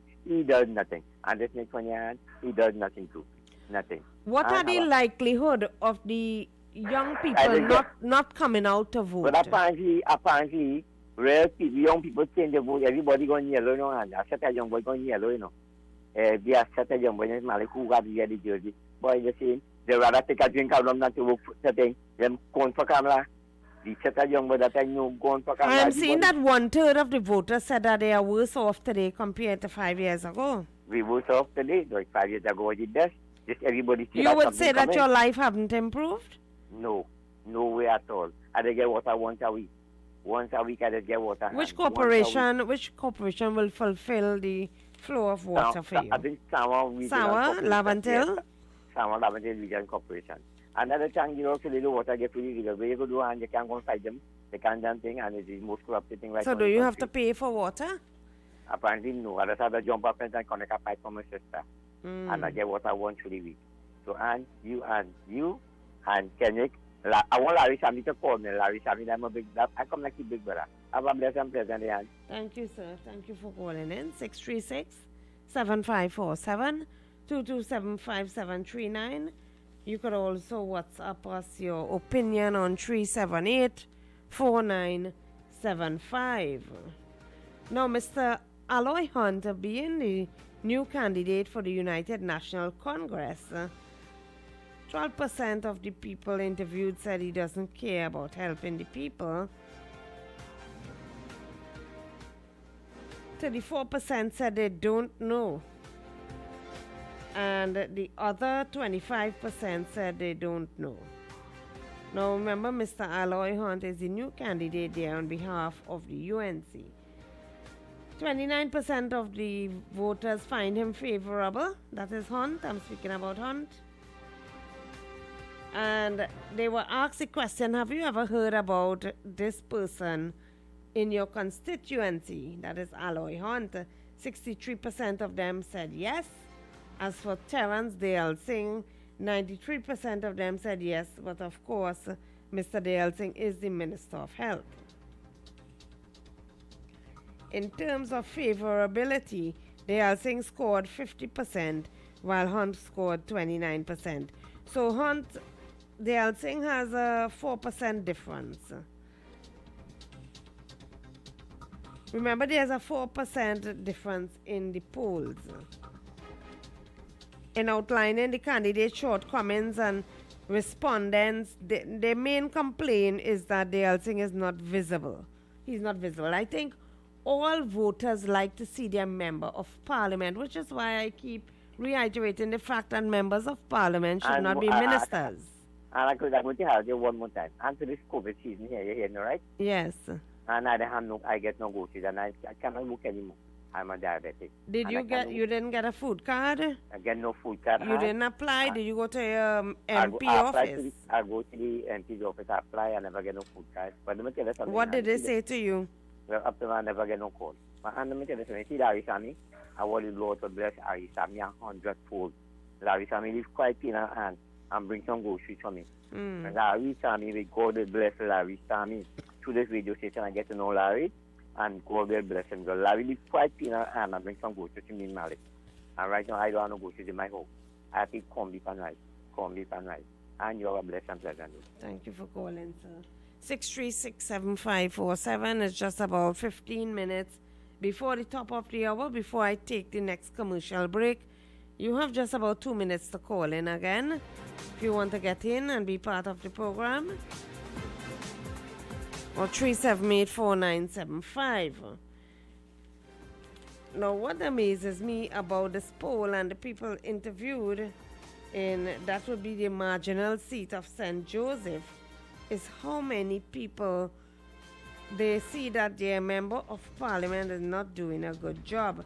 During this time of COVID-19, there were many handouts to citizens. There were food cards, there was checks handed out for being unemployed, the unemployed relief grant. Yet, so many of the people, they have found that their member of parliament were unfavorable. Right, this was a random sample of 200 electors that was drawn from this constituency. The demographic characteristic of the sample, it targeted a specific age, gender, race, and religion. But just about 15 minutes before the top of the hour, before we continue our program, let us take a short commercial break and we will be right back. For quality items, visit Super Quality Supermarket of Endeavour Road, Chaguanas, and Trin City Industrial Estate in Trin City, as well as Quality Cash and Carry Supermarket, Cuba Car Park, for all your grocery items, liquor, fresh fruits, and vegetables, not forgetting their bed and bath section, and kitchen appliances for your home. With so many items to choose from, take advantage of our great prices and discounts at any of our 3 locations: Trin City Industrial Estate in Trin City, Endeavour Road, Chaguanas, and Cuba. For quality items, Super Quality Supermarket and Quality Cash and Carry Supermarket. Attention all bakers, doubles vendors and roti makers. Try our high quality unbleached bromate free all-purpose and baker's flour. Low price and conveniently packaged in 2 pounds, 2 kg, 10 kg and 25 kg bags. For wholesale and retail prices, contact Shiklisha Limited 665-3336 or visit us at Warrenville, Canoopia. Shiklisha Limited, quality you can trust. The following is a paid political announcement. Hello, Trinidad and Tobago. I am a student and I have a message for you. The last 5 years have left me wondering what sort of future is ahead. I didn't receive a laptop when I entered high school in 2015. During the pandemic, I was unable to attend my virtual classes. I am now focused on attending university, but my parents can't afford to send me there. And under this PNM, GATE is no more. There were so many tertiary education opportunities under the UNC. Now everything is shutting down. What will happen to our young lives? On August 10th, I want to urge all young voters, vote for our future. Vote UNC. UNC. That was a paid political announcement. Kathy's School Sport Enterprises Limited, number 86 Pearville, opposite the TSTT Exchange in Mayaro. We specialize in all types of meats, dry goods, liqueur, beverages, ice, LPG, gas, motor oils, stationery supplies, and photocopying. We also provide rentals of tents and chairs for your every occasion. Come in and take advantage of our specials at reduced prices on liqueur, wholesale and retail. We are open every day, even on public holidays, for your convenience. TT Post services are available here at Kathy's School Sport Enterprises Limited of number 86 Pearville, Mayaro, where our friendly staff will be happy to serve you.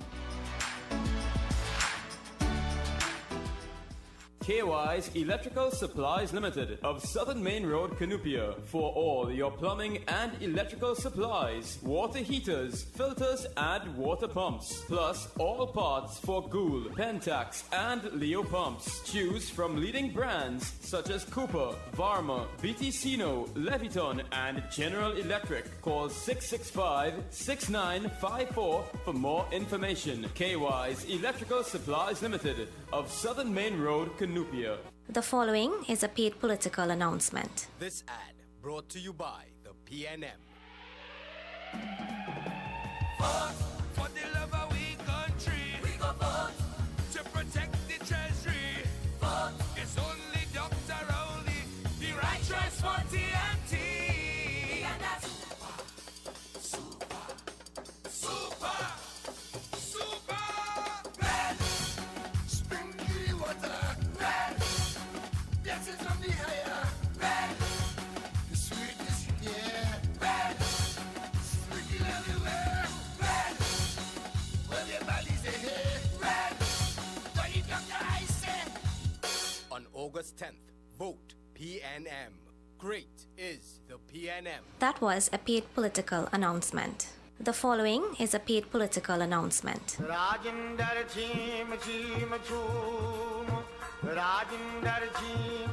Hello, I am Rajendra Rampersad, your PNM candidate for Couva South.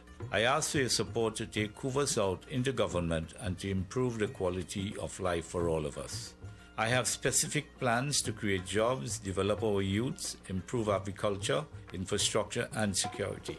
As a person born in Dow Village, California, and started my education at Esperanza Presbyterian School, I want to use my years of experience as a successful businessman and a resident of Couva South to partner with you to make our communities better. I have been listening to your complaints of non-representation in Couva South. It is time for a change.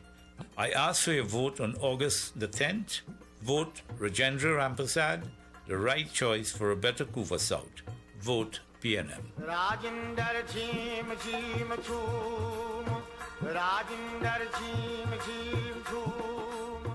That was a paid political announcement.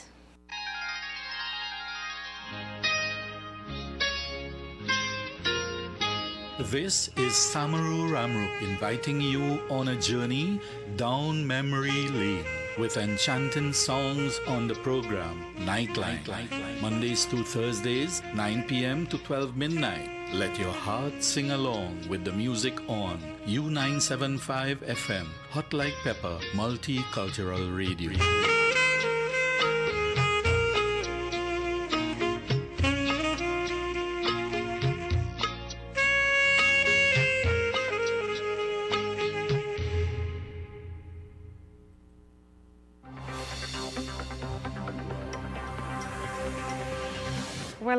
Welcome back, listeners, and to all our viewers on U975 FM. It's Politics 2020, where we discuss the issues of the day. Let's go back to the lines. Hello, good afternoon. Could you lower your phone? Mr. Belmont?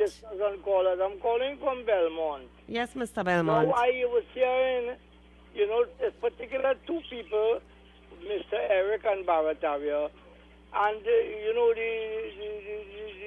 the PNM, all the ministers and all the Prime Minister, they're only talking about what was spent and how it was badly spent between 2010 and 2015. And they're campaigning on that. They're not telling us how they spend the money between 2015 and now. They're not telling us a word how they spend those $300 billion. But they're telling us all what Kamala do and all what CN do. I don't want to take too long. Best wishes. You have a good program. Thank you, Mr. Belmont. Well, there's some breaking news that there's a COVID scare at Chaguanas Borough Corporation. Right? Information reaching the media is that the Chaguanas Borough Corporation was just evacuated as a worker there tested positive for COVID-19. That is being developed. Hello, good afternoon. Good afternoon, Anne. Hello, Eric. And good afternoon, Mr. Belmont. Mr. Belmont, you have a right to ask the question that you've asked, but you have been living here. You have not been in New York or even Timbuktu. And 2015, when Dr. Rowley came into office, every armchair economist was saying they can't do it unless they devalue the dollar. They were saying that all over. Everybody expected devaluation. No. The speculators were hoarded. In fact, they have so much of U.S. hoarded. Central Bank can't find it. They're just waiting on Kamala Prasad to come in office to devalue the dollar. But Dr. Rowley said that if I were to devalue the dollar, how much will you pay for a double? How much would the poor family who now pay $14 for 2 kg pound of rice, how much will they pay for that rice? What would it cost? What would the basic goods and services cost the small man in the country? Who would feel it the most? And Dr. Rowley said, you see me? Don't touch my dollar. Don't touch my dollar at all. And he did not devalue the dollar because he understood that when you devalue the dollar, what you are going to get in the country is the filthy rich and the very dirt poor. That is economic policy. That's the type of policy that the PNM brings forward in this land to ensure that we don't have a country that is hungry. We did not devalue the dollar. We ensured that we prudently spent what was there. We tried our best to come into new streams of commerce. Remember Sandals? When Sandals said they wasn't coming to Tobago anymore, the leader of the opposition appeared immediately and laughed in an interview on TV. She was happy like puppy because the people in Tobago would not have had a means of developing their economy and creating more jobs for the people of Tobago. The contractors in Trinidad who would have gotten the job to go to Tobago and build Sandals, they would have gotten no jobs. The economy would not have grown because you would have had no form of tourism or anything taking place. She was sure of that. And once she was sure of that, she started to laugh. She was happy. No economic activity, no Sandals. So I would only tell you that I could go on and on and on and on and on. But the PNM always had a plan. We always had a very strong plan for the development of this country. Remember, it was we who built Point Lexus. It was we who built the Labrador Industrial Estate, although it has been hemorrhaged by the UNC. Right? We understood these things. We understood what are the type of things in the economy that would keep the economy floating properly and keep you in sustainable jobs. So at the end of the day, when it comes to the question of the economy and Trinidad and the PNM, they did a very good job. I thank you very much, Al. Thank you very much. Ved Siram is the one best to address that issue of the valuation of the dollar. I am not an economist, but I know he keeps asking for the valuation of the dollar in order for our economy to rebuild itself and survive. Hello, good afternoon. Welcome. Ms. Ann, I just want to briefly reply to what my friend just said there. Eric, yes. Yes, Eric. He's saying there's nobody who's suffering in this country and there's no poverty in this country. But I am hearing an ad running all over the airwaves that there's a chain of groceries in this country are now selling half pound of sugar and half pound of rice. And really? Yeah. You don't hear it on you all play there sometimes. Yes, where the groceries now, and there's a demand for it. That is why they are doing it, selling half pound of sugar and half pound of rice. People buy what they can afford. Well, that is the point. I have never heard that in this country, yes, where groceries are advertising that they're selling half pound of sugar and half pound of rice and 10 pound pigtail. That means that there's a demand for it. That means when you go and you buy half pound of rice and then you cook that, you have to look for money to buy another half pound tomorrow. Because you don't have people who buy half pound. You're living day by day. That is exactly what he's saying. There's no poverty. Everybody is well off in this country. Nobody is starving.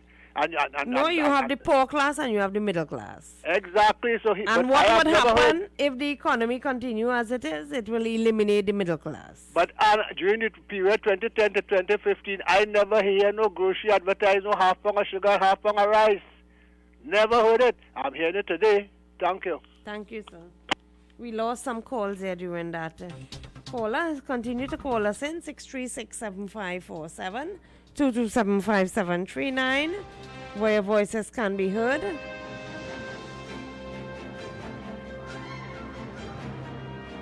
Remember, we are also live on Facebook. We are streaming live. We are also, you can text us on WhatsApp on 378-4975. Coming up just after the 6 p.m. newscast is Mukesh Baburam with Talk Your Talk. We have a newscast also at 6 p.m. with Nicole Duki.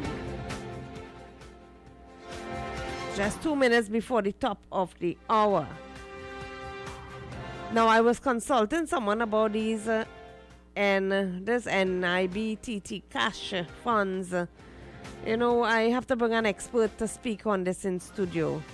Right? And they are now talking about reducing the pensions. After we have addressed this on this program twice, I'm hearing on the political platform there have been calls, there have been talks of reducing all of these benefits with pensions. Now the political leaders, they are talking about the idle funds to be invested if they get into power. There are no idle funds, let me say that. I was speaking to an NRB expert today. There are no idle funds, right? What the government could do is propose to invest the bonds. Soon, after the general election, we will have a NIS expert coming back in studio to chat with you. It's just about top of the hour, so let us take a top of the hour break. And when we come back, you can continue to call in. Time has come. New 97.5. Make it your choice. Something for everyone. 97.5. Music for you, it's all about you. U97.5 FM, Hot Like Pepper, Multicultural Radio. Power to the listeners.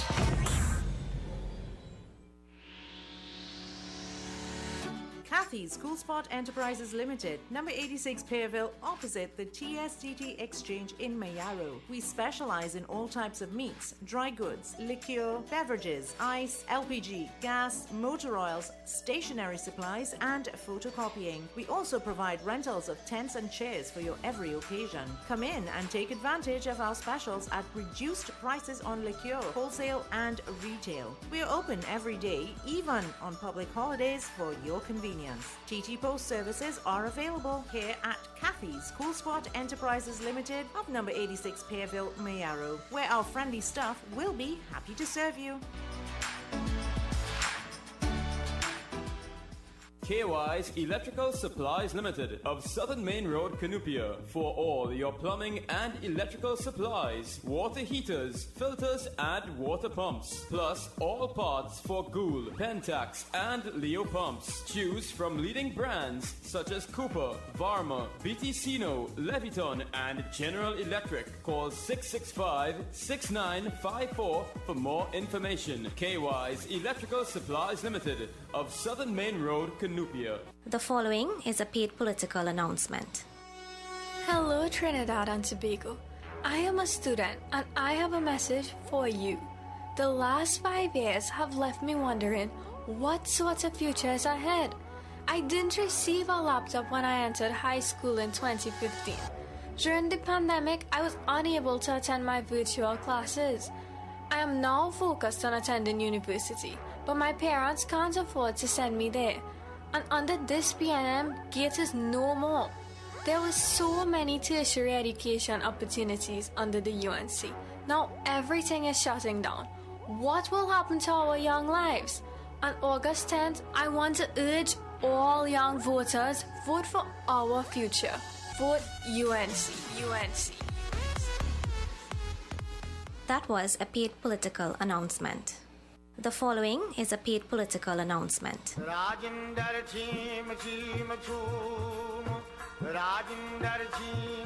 Hello, I am Rajendra Rampersad, your PNM candidate for Couva South. I ask for your support to take Couva South into government and to improve the quality of life for all of us. I have specific plans to create jobs, develop our youths, improve agriculture, infrastructure, and security. As a person born in Dow Village, California, and started my education at Esperanza Presbyterian School, I want to use my years of experience as a successful businessman and a resident of Couva South to partner with you to make our communities better. I have been listening to your complaints of non-representation in Couva South. It is time for a change. I ask for your vote on August the 10th. Vote Rajendra Rampersad, the right choice for a better Couva South. Vote PNM.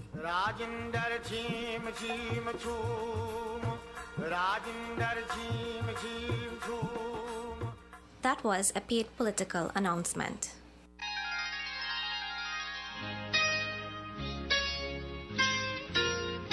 This is Samaru Ramru inviting you on a journey down memory lane with enchanting songs on the program Nightline. Mondays to Thursdays, 9 p.m. to 12 midnight. Let your heart sing along with the music on U975 FM, Hot Like Pepper, Multicultural Radio.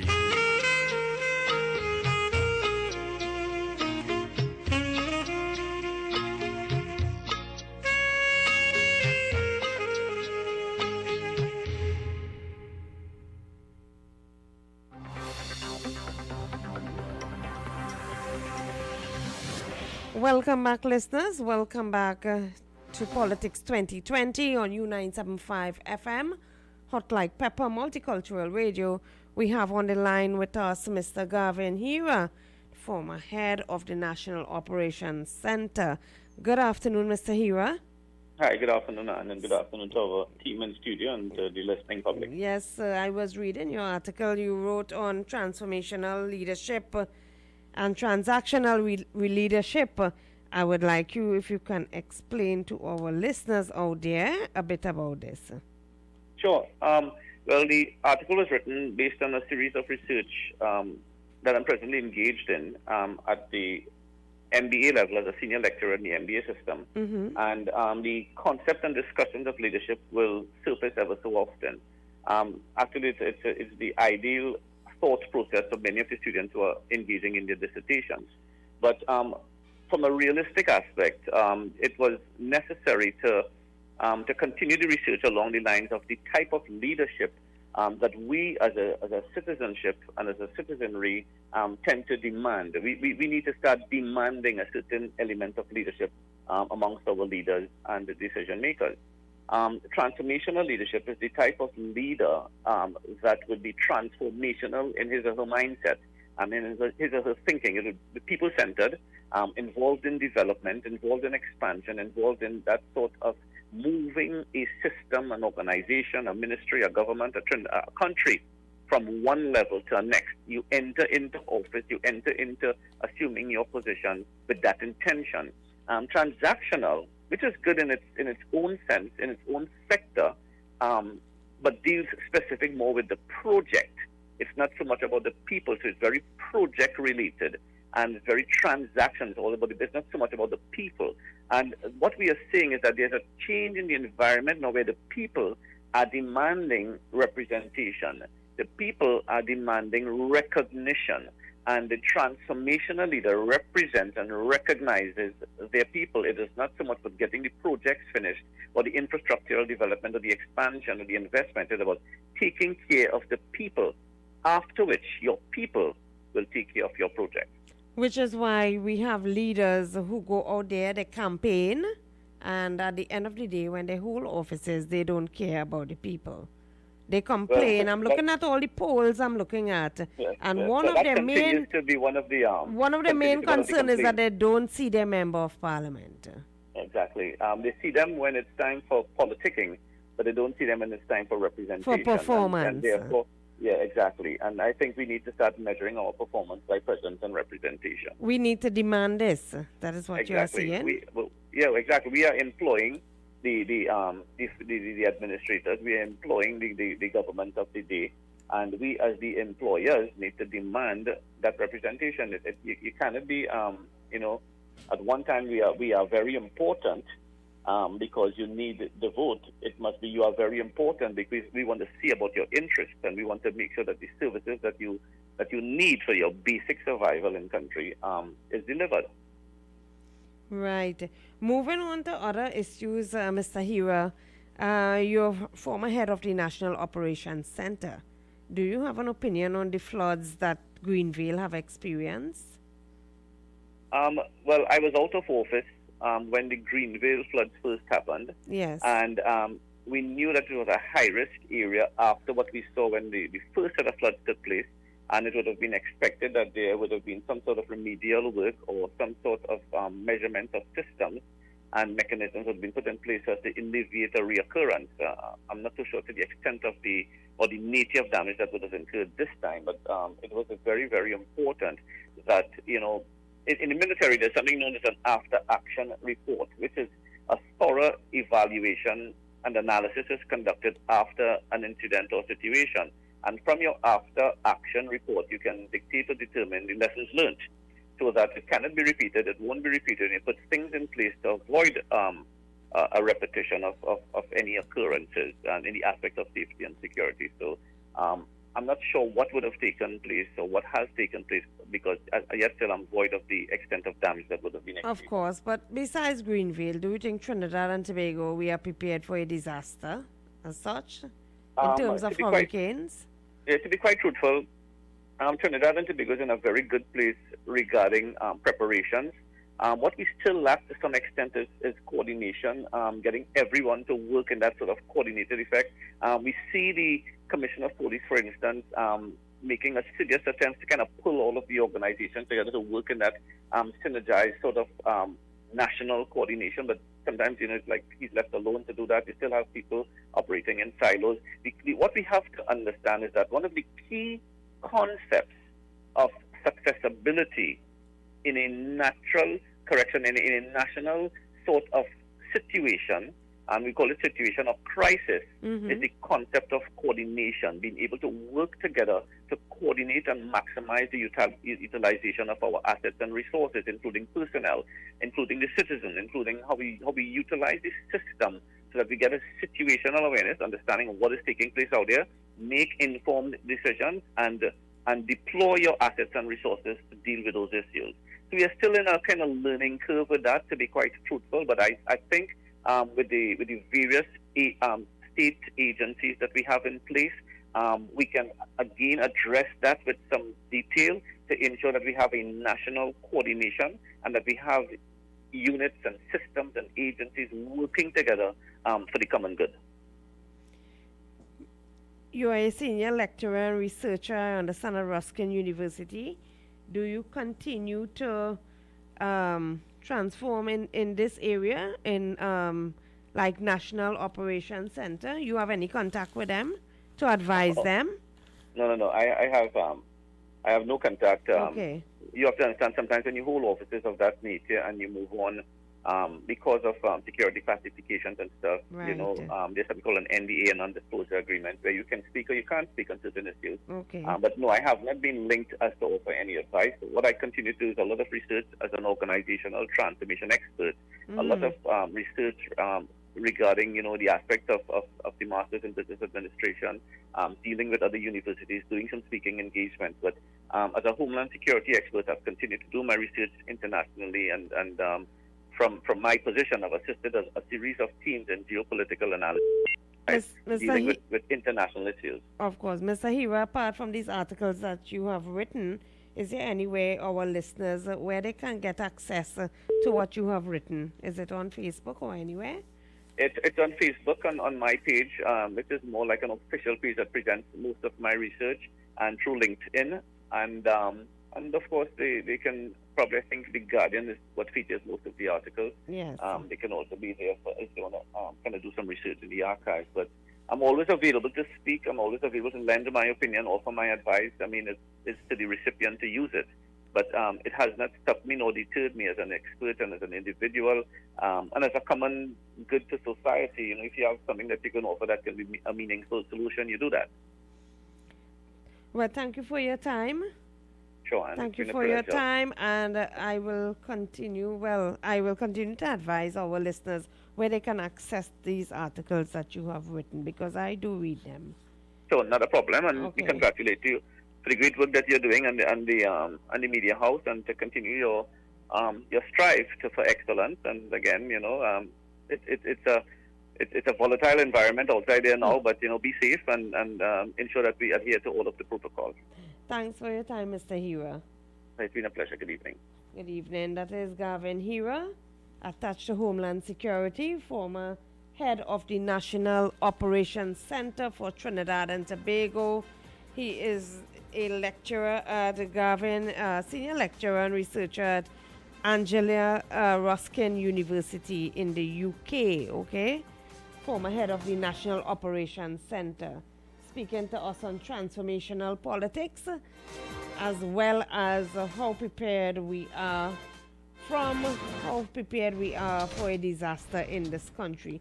Seeing that just over the weekend we had an issue with Greenvale, which had occurred just about 2 years ago, and the current government had promised that they had fixed the problem. Obviously it had not. You can catch Mr. Hira work. He is published in the Trinidad Guardian as well as on his Facebook page. 636-7547, 227-5739 if you wish to get into the program. Comment on any of the interviews that we have done. You heard yourself from a Greenvale resident and the trauma that they go through. Well, normally when you go to bed at night, you are happy to hear the rain fall. These people, they cannot sleep in peace. They have a volatile time. And they have to expect that their whole homes could be destroyed when they go to bed and it rains. And, it's funny because in one part of the country, we are happy to welcome the rainfall, while Wassa continues to be delinquent in transmitting water to several parts of the country. And we welcome the rainfall in the dam. It seems that rainfall everywhere else but in the dams. Probably they could make a dam near Greenvale. Hello, good afternoon. Good afternoon, Ann. Yes, welcome. A lot of people have talked about the member of parliament. They don't see them until election time again. Well, that is a normal complaint. That is why I keep holding the view that a member of parliament should not be a minister. Now, let me tell you something, Ann. You see, when a man is elected to parliament, to represent the constituency.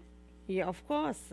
If the constituents form a party group, right? Go ahead. Form a party group. Now the member of parliament has an established office, and a certain day in the week he will be in his office. You are free to go and look for him and lay whatever you have to do. Remember, his job is to be in parliament. Okay? Yes, I'm listening. So when you have your party group, or let's say any community group,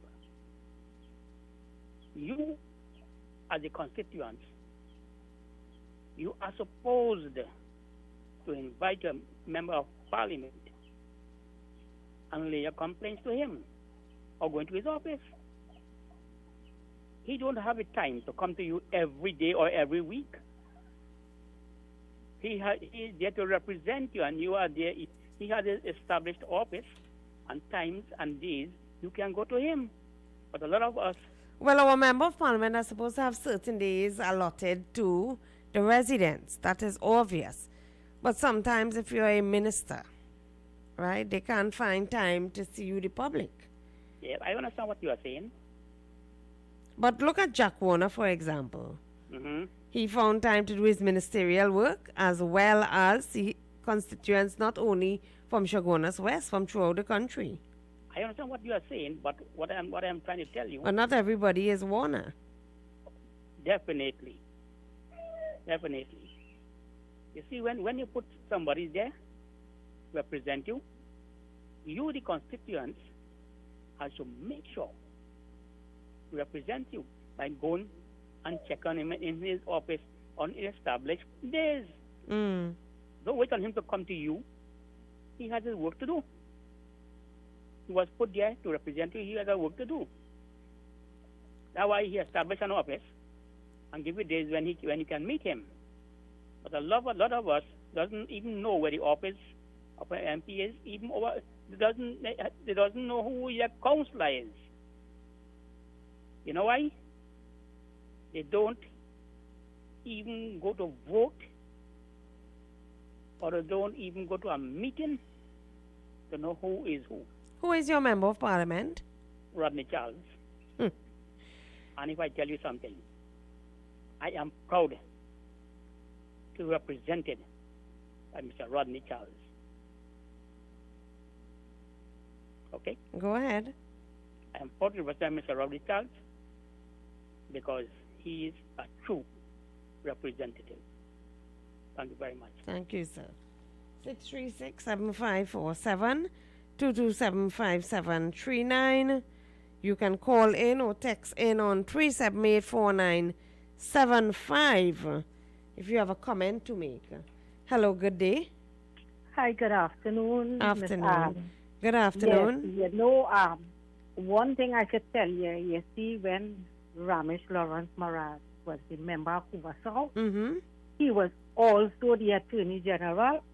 He used to make time and visit the whole constituency. I used to see him, he come and check in the drain, he check in the grounds, he check in everything, and in the councils is to say, he just pull them up, he just buff them up if he go in an area and say they ain't doing what. He was very, very active in his constituency.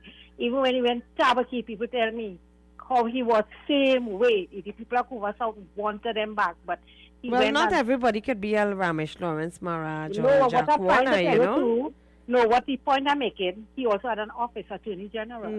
Yeah, I And with understand that, what you're saying. So with that portfolio, and he make it his business to see his constituency and visit everywhere. People could have gone to the office, see him, he tried to help people and all of that.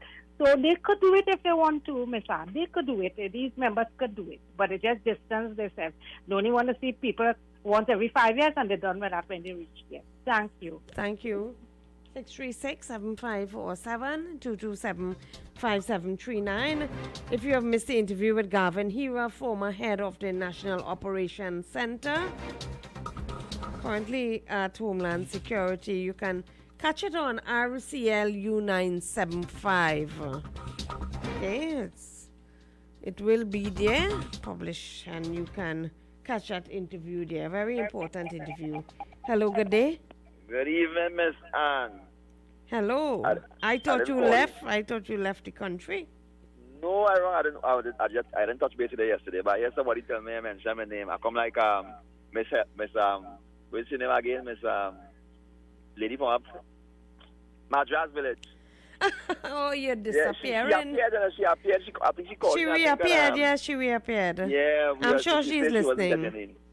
Yes, nah, I didn't look in yesterday. I heard you are part of the program. Well, you didn't know, look I in. don't block any callers. And then today I was doing something, so I'm not looking a while ago. I heard piece of We here. welcome the views of everyone. That is so what everything normal Politics for now, will be- 2020 is about. You know, look, people are talking about the representation of the MPs when there's more than their communication, right, Miss Anne? The IMP have it easy now, you know. You have so many mediums of communication right now. Because I mean, we see the MP face nicer, but it don't make sense I see in your face and you do nothing, you know. I prefer you have a proper organized system. But take, for instance, right? I work with a company and I don't see the boss face, but whatever department I in, wherever I get my hours, they have a notebook there, a book where you hire your hours, everything in order. If for some reason I get short, they have a form.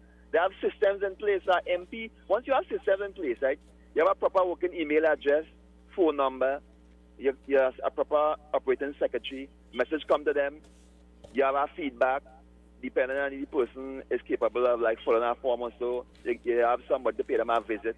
Together, because each constituency you have a couple of, like for instance, we have 10 councillors plus a MP, but the councillors join with Moruga. They come like 2 MPs. Well, that is and the then- basic function of a councillor, right, Mr. They all Morales? work But how together. many councillors do their job? Right, the thing about it, right, you have to really love service and love people. Like I heard the other day, remember, there are debate on the radio there with your same program where a guy call and say make them full time. But full time doesn't matter. If you don't love people and don't love serving people, you could get $1 million a day. It just wouldn't function as a councillor or MP. And if you love serving people, the money wouldn't matter because you love that part of you. That part of you. But how is the leader now to cipher people who want to serve genuinely and not just want to at the office? But I mean, if I leave a party, every councillor and MP had to have working numbers in the constituency. Anytime you have a working number, you answer me as leader. Why? Yeah, because I understand somebody telling me the councillors have a stipend and all for their phone and have a phone stipend. I'm not sure somebody can call and correct me that. But I know the MP had that allowance. Yeah, so let somebody share thoughts. Okay, thank you. I was telling our listeners out there that when I spoke to Mr. Gavin Hira, he was speaking about transformational leadership and how the time is upon us. You know, I keep referring to the fact that we have leaders out there on the platform. They call each other names, and yet those are the very same people that we elect into office. We have leaders out there that do not practice wearing face masks. They're all over the newspaper, on the front page and middle page, and they are not abiding by the rules and the laws of the land. And it is time that we have transformational leadership. The time is upon us now. Trinidad and Tobago, you can demand what type of leadership you want. And that is the basic view that Mr. Hira is giving to us. Whereas leadership is concerned, you can catch his article. It was published last Friday in The Guardian about diagnostics and evaluation. It's a technical piece. But those interested in leadership can read it, yeah. Hello, good afternoon. Hello, Anne. Hello. It's so funny I follow that other guy. He's interesting. Anyway, I did hear Mr. Hira. Yes. And I was very pleasantly surprised. He spoke very well, and he seemed to know, like, his head is, he knows what's going on. You see, when you have a successive government coming in, right, and they're leaving, what you're supposed to do is you're given something to hold in your hand, which is called a constitution. Mm-hmm. You're literally holding that book in your hand. You're not holding no Bible, nothing.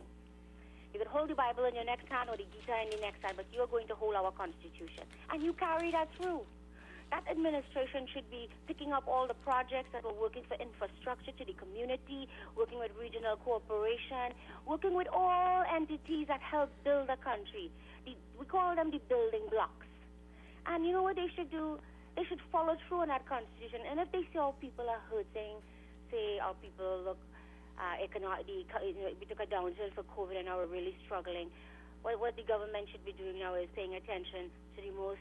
They always use that word vulnerable, and I wonder if they really know the meaning of the word vulnerable. Because vulnerable does not just mean poor. You could be rich and you could have a psychological problem at home.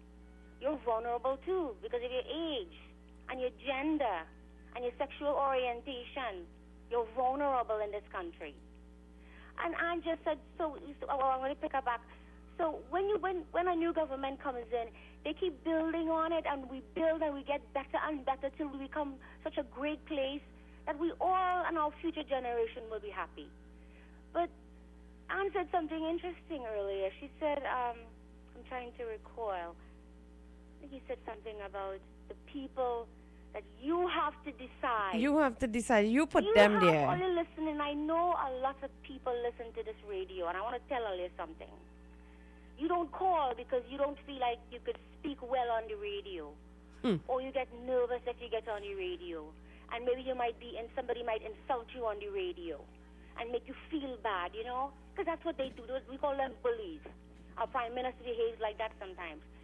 And I want to share something with you. Nobody reads our Constitution, and that people die so you could be here today. Many people die. And you should speak up. You should vote. And I'm voting for the UNC. I'm saying that because my mother and we live in Caroni. My great-great-grandparents, like your great-grandparents, came from nothing. But today, that equity divide, that money divide is so wide that some of you still left with nothing. And that is wrong. Morally wrong. You have a right to speak up, and if the UNC prevails, which I think they will, we will force them to visit us. We will shame them because they will have to build this country. And if they do a good job, we'll re-elect them again. And we'll build the party up with better people. We can't be loyal just to a party. We have to be loyal to the Constitution. And our Constitution tells you you're right when police pulls you over, when you get beaten up, when you get incarcerated, when you feel like you can't live in your house because next door they're doing crazy work all night. Those are all in the Constitution. Illegal building is in the Constitution. You have a right to enjoy your home. You have a right to have access. These are things that are written down and nobody gets it. It never gets enforced. Because you know why? Rich people buy a lot of people out in this country. And they silence the ones that really need a voice. I see it all the time. I cry sometimes. Because I live in a first world country that was just so amazing. Yeah, you know, the bully other people, but you'll never get a place like this. And they're polluting it, hurting it, crushing it, ruining it. And past government have done that too. But we're going to correct it now because it's too late to teach an old dog a new trick. And that's what the PNM have done with us. And I appreciate you giving me time. Because my mom and I had a long talk about this virus. And that's vulnerable too. You are vulnerable and they're supposed to protect you. Think about it, eh? I love this country. If I die, I want to die fighting for something I believe in than die like a coward hiding. That's what I want to tell all you today. Thank you. Thank you, Ms. Madras. Thank you for your exponent view. Politics 2020. We'll be right back after the short commercial break. Following is a paid political announcement. This ad brought to you by the PNM. PNM is a PNM power. PNM, a positive healing power. PNM, moving forward together. PNM, super red. Springy water, red. Blessings from the higher, red. The sweetness, yeah, red. Sprinkle everywhere, red. Well, your body's a head, red. But you got your eyes set. On August 10th, vote PNM. Great is the PNM. That was a paid political announcement. Attention all bakers, doubles vendors and roti makers. Try our high quality unbleached bromate free all-purpose and baker's flour. Low price and conveniently packaged in 2 pounds, 2 kg, 10 kg and 25 kg bags. For wholesale and retail prices, contact Shiklisha Limited 665-3336 or visit us at Warrenville, Canupia. Shiklisha Limited, quality you can trust. For quality items, visit Super Quality Supermarket of Endeavour Road, Chaguanas, and Trin City Industrial Estate in Trin City, as well as Quality Cash and Carry Supermarket, Cuba Car Park, for all your grocery items, liquor, fresh fruits, and vegetables, not forgetting their bed and bath section, and kitchen appliances for your home. With so many items to choose from, take advantage of our great prices and discounts at any of our 3 locations: Trin City Industrial Estate in Trin City, Endeavour Road, Chaguanas, and Cuba. For quality items, Super Quality Supermarket and Quality Cash and Carry Supermarket.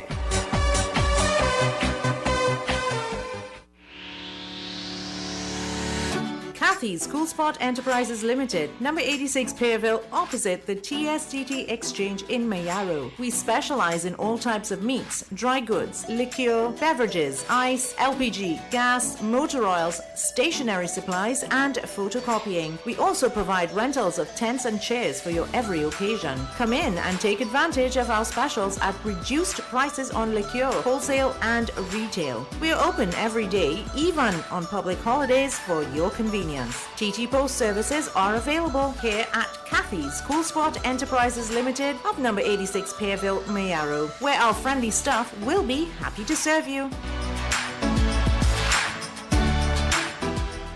KY's Electrical Supplies Limited of Southern Main Road, Canupia, for all your plumbing and electrical supplies, water heaters, filters and water pumps, plus all parts for Gould, Pentax and Leo pumps. Choose from leading brands such as Cooper, Varma, BTCino, Leviton and General Electric. Call 665-6954 for more information. KY's Electrical Supplies Limited of Southern Main Road, Canupia.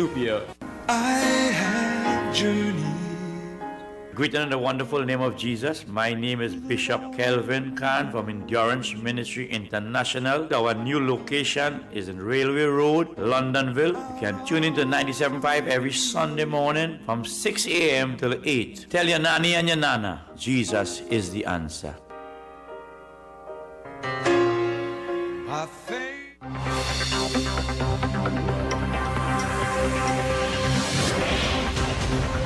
33 minutes before the top of the hour. Remember, Mukesh Baburam comes in just after the 6 p.m. newscast.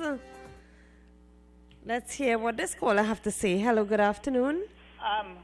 Yes? Hurricane Flora was... it was devastating. 76 or 66, somewhere around there? Somewhere around there. I don't have the exact year. And you mean to say Rowley campaigning on that Hurricane Flora right now? Rowley, where you don't find something else to say, boy? Rowley? Hurricane blow down all the houses in Tobago, bend down, break down, lean down, and all THC has been built back, and now the same thing you had to do with the COVID here, Rowley? Rowley, why you don't find something to say what you do in the 5 years, Rowley? And Miss Madras, was you went away and lived for a couple of years and leave Trinidad, and now you come back and ball in Trinidad? Nice, Miss Madras. Tell me, Miss Madras, if you went away and lived for a certain time, and you come back now and say you love Trinidad. You see, people, when you live here all days of your life, you love Trinidad. When you leave Trinidad and you go away, and you come back, you didn't love Trinidad. You went away when you had your youth days, Miss Madras, if you do went away, and you work your half of your life outside there and you come back here now. So don't try that with me, Madras, because most people go away, they work their life outside there, and when they come back here, they want to sit down and claim the pension on we taxpayers, Miss Madras. So if you went away, say if you went away, Miss Madras. And if you went away, I'm very sorry. I apologize for what I'm saying to you. All right. Okay, thank you, sir. 67547. Good afternoon and welcome. Afternoon, Ms. Anduki. Yes, and the sir. point I was touching on just now, right? I think maybe we may need as the constituents of the people in the country to have a proper system between the MPs and the councillors to service the people. So whatever party in government, that system in place fixed. So you have no problem. So whoever come there, that according to the system and work the system. Yeah, that's my suggestion. And we are really constituents after election, whoever gets in power, we have to drop that system for them. Let me ask you something. I might be part of it. Mr. Morales, hello, Yeah. are you hearing me? Have you ever Yeah. tried to see your member of parliament and have been successful? Have been unsuccessful. Successful, to see who is your MP? Pagaraj. Right. Have you ever tried to see your member of parliament and been successful? Have it been smooth, a smooth ride? Well, in his case, his office always have somebody in the office that to receive whatever complaint. But I never really had any challenge to go to the office. So. I'm asking about seeing him directly. Directly? This Nah, is the never point. You know, this never is the really tried. point when I I- interviewed Mr. Gavin Hira about transformational leadership. This is the point he's trying to make, that we have a right to demand the people we want as our leaders. Sure, I agree with that as well. You have the power with your vote.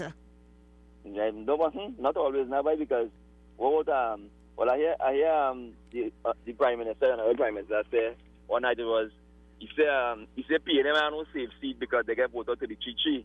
But you say UNC have safe seat, so in that case UNC have an edge because they have safe seat no matter what they do, they just win. So if everybody decide not to vote. Yeah, it's he said at the end of the day. Yeah, well, Remember, you hold that power within you. But you see me, I alone can't change things. So, No, we not have to you. see- I'm not we saying have to you get alone. We have to get the system working for us on a whole. That which is why you need transformational leadership. Yeah, right. So it got to work to serve everybody, because whatever side of the divide we are, at the end of the day, somebody will get in, and we have to make sure we always service something. And we want to hear white, yellow, black, or green. And once you service us, we're supposed to be with the resources that are available to you. We don't have a problem with that. We're good to go, no matter who you are. And that's what I consider it. Thank Thank you. you. That's somebody shotgun. 636-7547, 22757, 39 to all our viewers on Facebook and on WhatsApp, to all of those who have also tuned into YouTube. Thank you. Hello, good afternoon. Good afternoon, Ann. Yes, Let welcome. Let me just correct one of your callers. When people go abroad, the caller said that Mr. Ras came back here to get a pension, but he doesn't know the rules and regulations governing old age pension in this country. Before, up to 2 years ago, you had to live in this country for 60 years,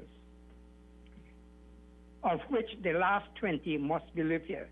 But 2 years ago, they changed it to 50 years. In order to get a local pension here in Trinidad and Tobago, you have to live for a maximum of 50 years, and the last 20 must be lived in Trinidad permanently, apart from short holidays up to 6 months abroad. So the caller there was wrong to accuse this lady of coming here to get a pension. Now, there's an anomaly in this. If a person from Barbados come to live here legally, he's a legal resident here, he migrated to Trinidad illegally, according to the laws of Trinidad and Tobago, and he came here at the age of 45, and he lived here until 65, 20 years. He is eligible? He is eligible to get a pension. I brought this up to Dr. Suraj Zambachan and to the former MP for County Central, Botiwari, and with Fazal Kari, my former MP as well. I said this is an anomaly and it should be changed.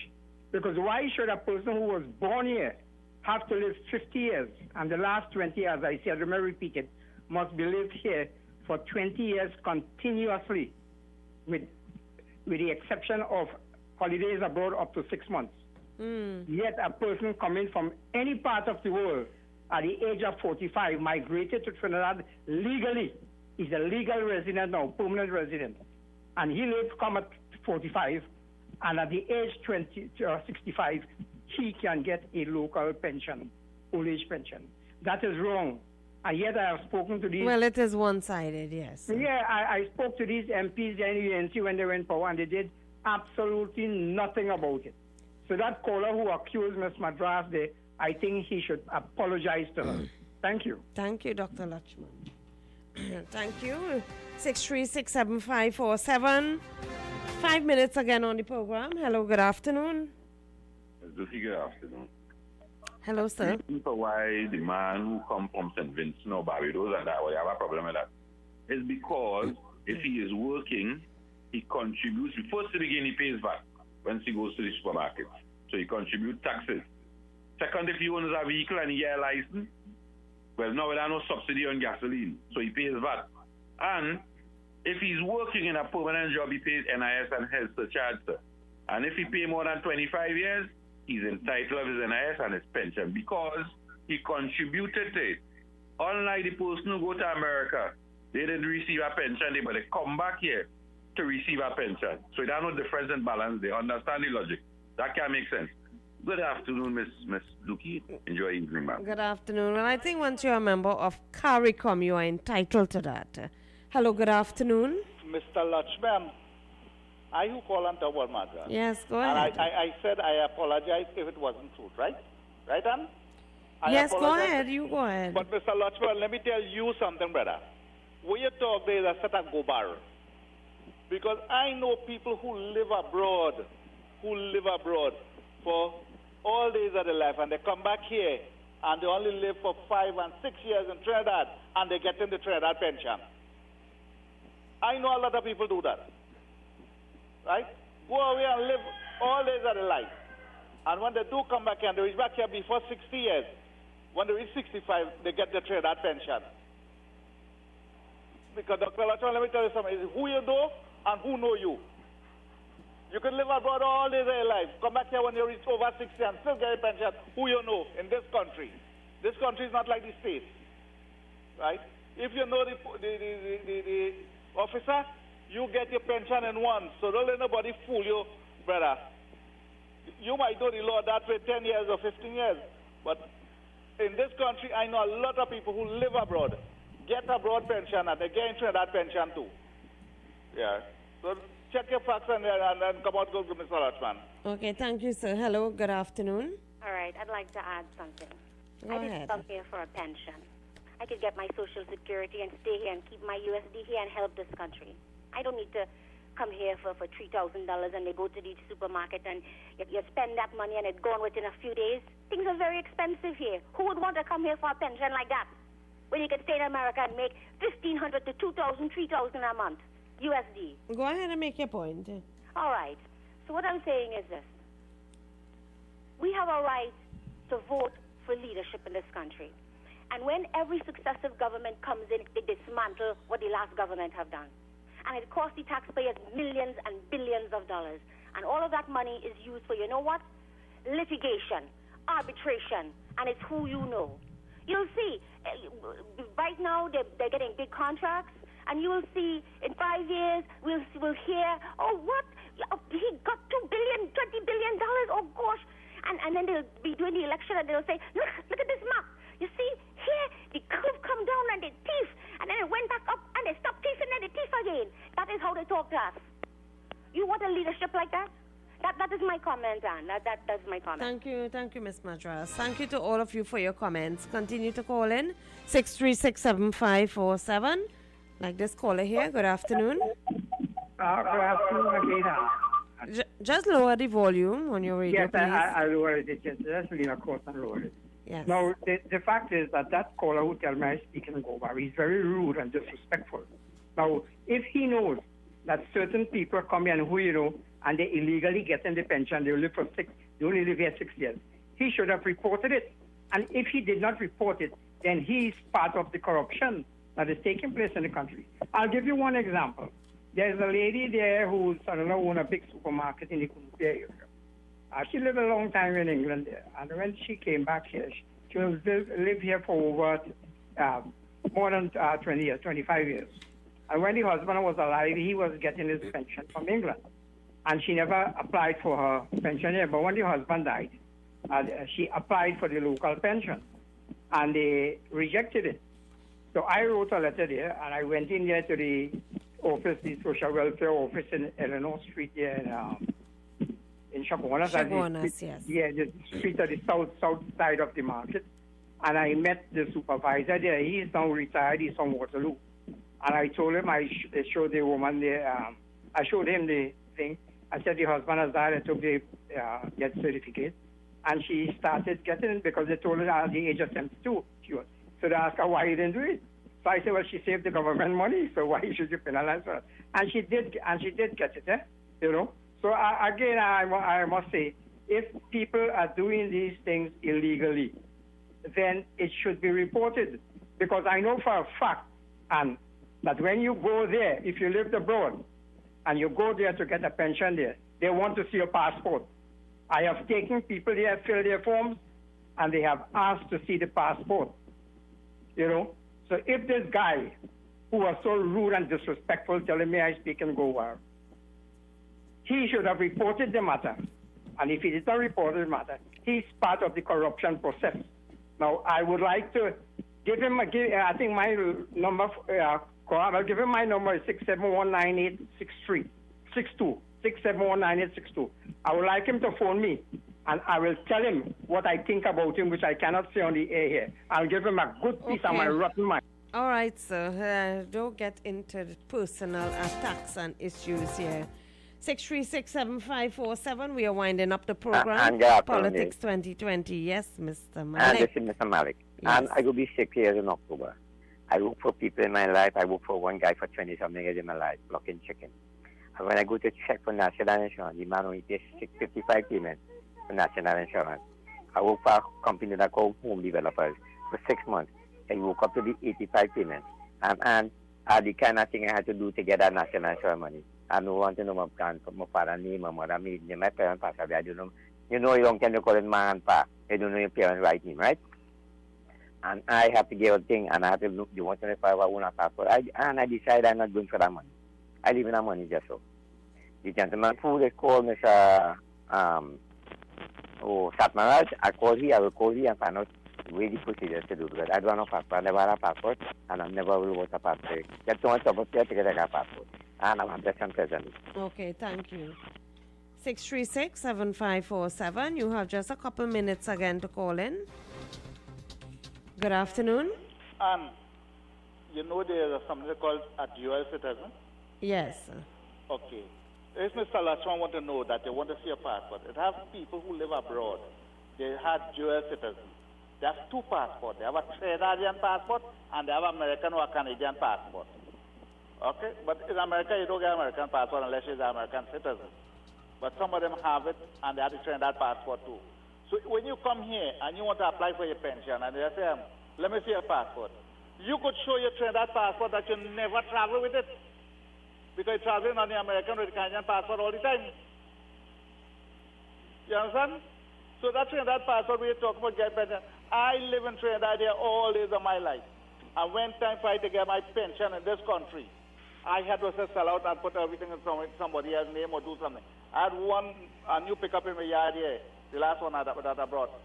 I had to tell them that is a family pickup because they wanted me to get it redone. To get your pension, and I work all my days of my life in this country. You understand? So people who, to get your pension, is not an easy thing to go and get. That's why I tell you who you know. People living in this country have 65 years, and they work taxi all days of their life, and another get a pension, they just get rid of the taxi or change it to P. Right? And you telling me $3,600 and this time could mine you and pay your bills and everything for your property. Yeah? People must look for a sideline. It have people who they say who get pension and they say the people report them to the social welfare. It have PNM people who work 10 days and all kind of things in the road, over 65, and they work all days of their life, work for years on the road, and nobody never report them or to cut their pension. Right? I know people who I had people working for me cutting cane, and they was over 65, and people report them, but they work in, and they cut their pension. You understand? So this kind of pension thing here in this country is not right. You actually have to beg for your pension when you reach your age. All right. All right, so when we bring in Mr. Satmaraj again, we'll discuss more on the pensions. That's all for now. The calls keep coming in, but we have to wind up the show because Mukesh Baburam is up next with his presentation of Talk Your Talk. my point I was making, main point, is that all parties find groundbreaking ways to engage the grassroots supporters during the campaign, right? I was saying that every political leader promises bags of promises. I am telling our listeners out there to be careful that the bags are not empty. Which party will bring credibility? That is what you as a voter has to look for. Right? We hear leaders attacking each other. One day they are the very same person that will hold on to power. There's a social disconnect between voters and the parties. All members must feel that they are looked after by their party. I think that is the point that Mr. Hero was trying to make on transactional leadership. Right? Every member must know that we will keep the promises made during the general election. And it is up to you to demand that. This is Politics 2020. Thank you for listening. Thank you for calling in and participating. 6 p.m. newscast is up next with Nicole Duki, followed by Mukesh Baburam. We end and go out with a classic song by the mighty Chalk Dust, Misconceptions.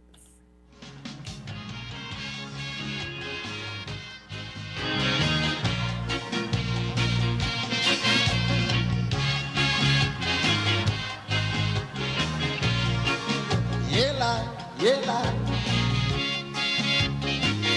rumba.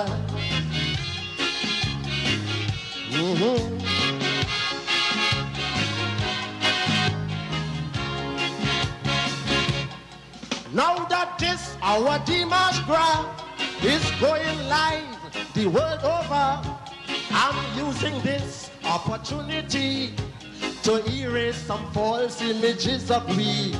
So all you people listening out there in London, France, Boston, Canada, there are many misconceptions about here. All you just hear, interfere. We are not Trinidad and Tobago, brother. We are not a part of Jamaica. Though we sing reggae, that's not our culture. It's Panam kind, so here, you hear?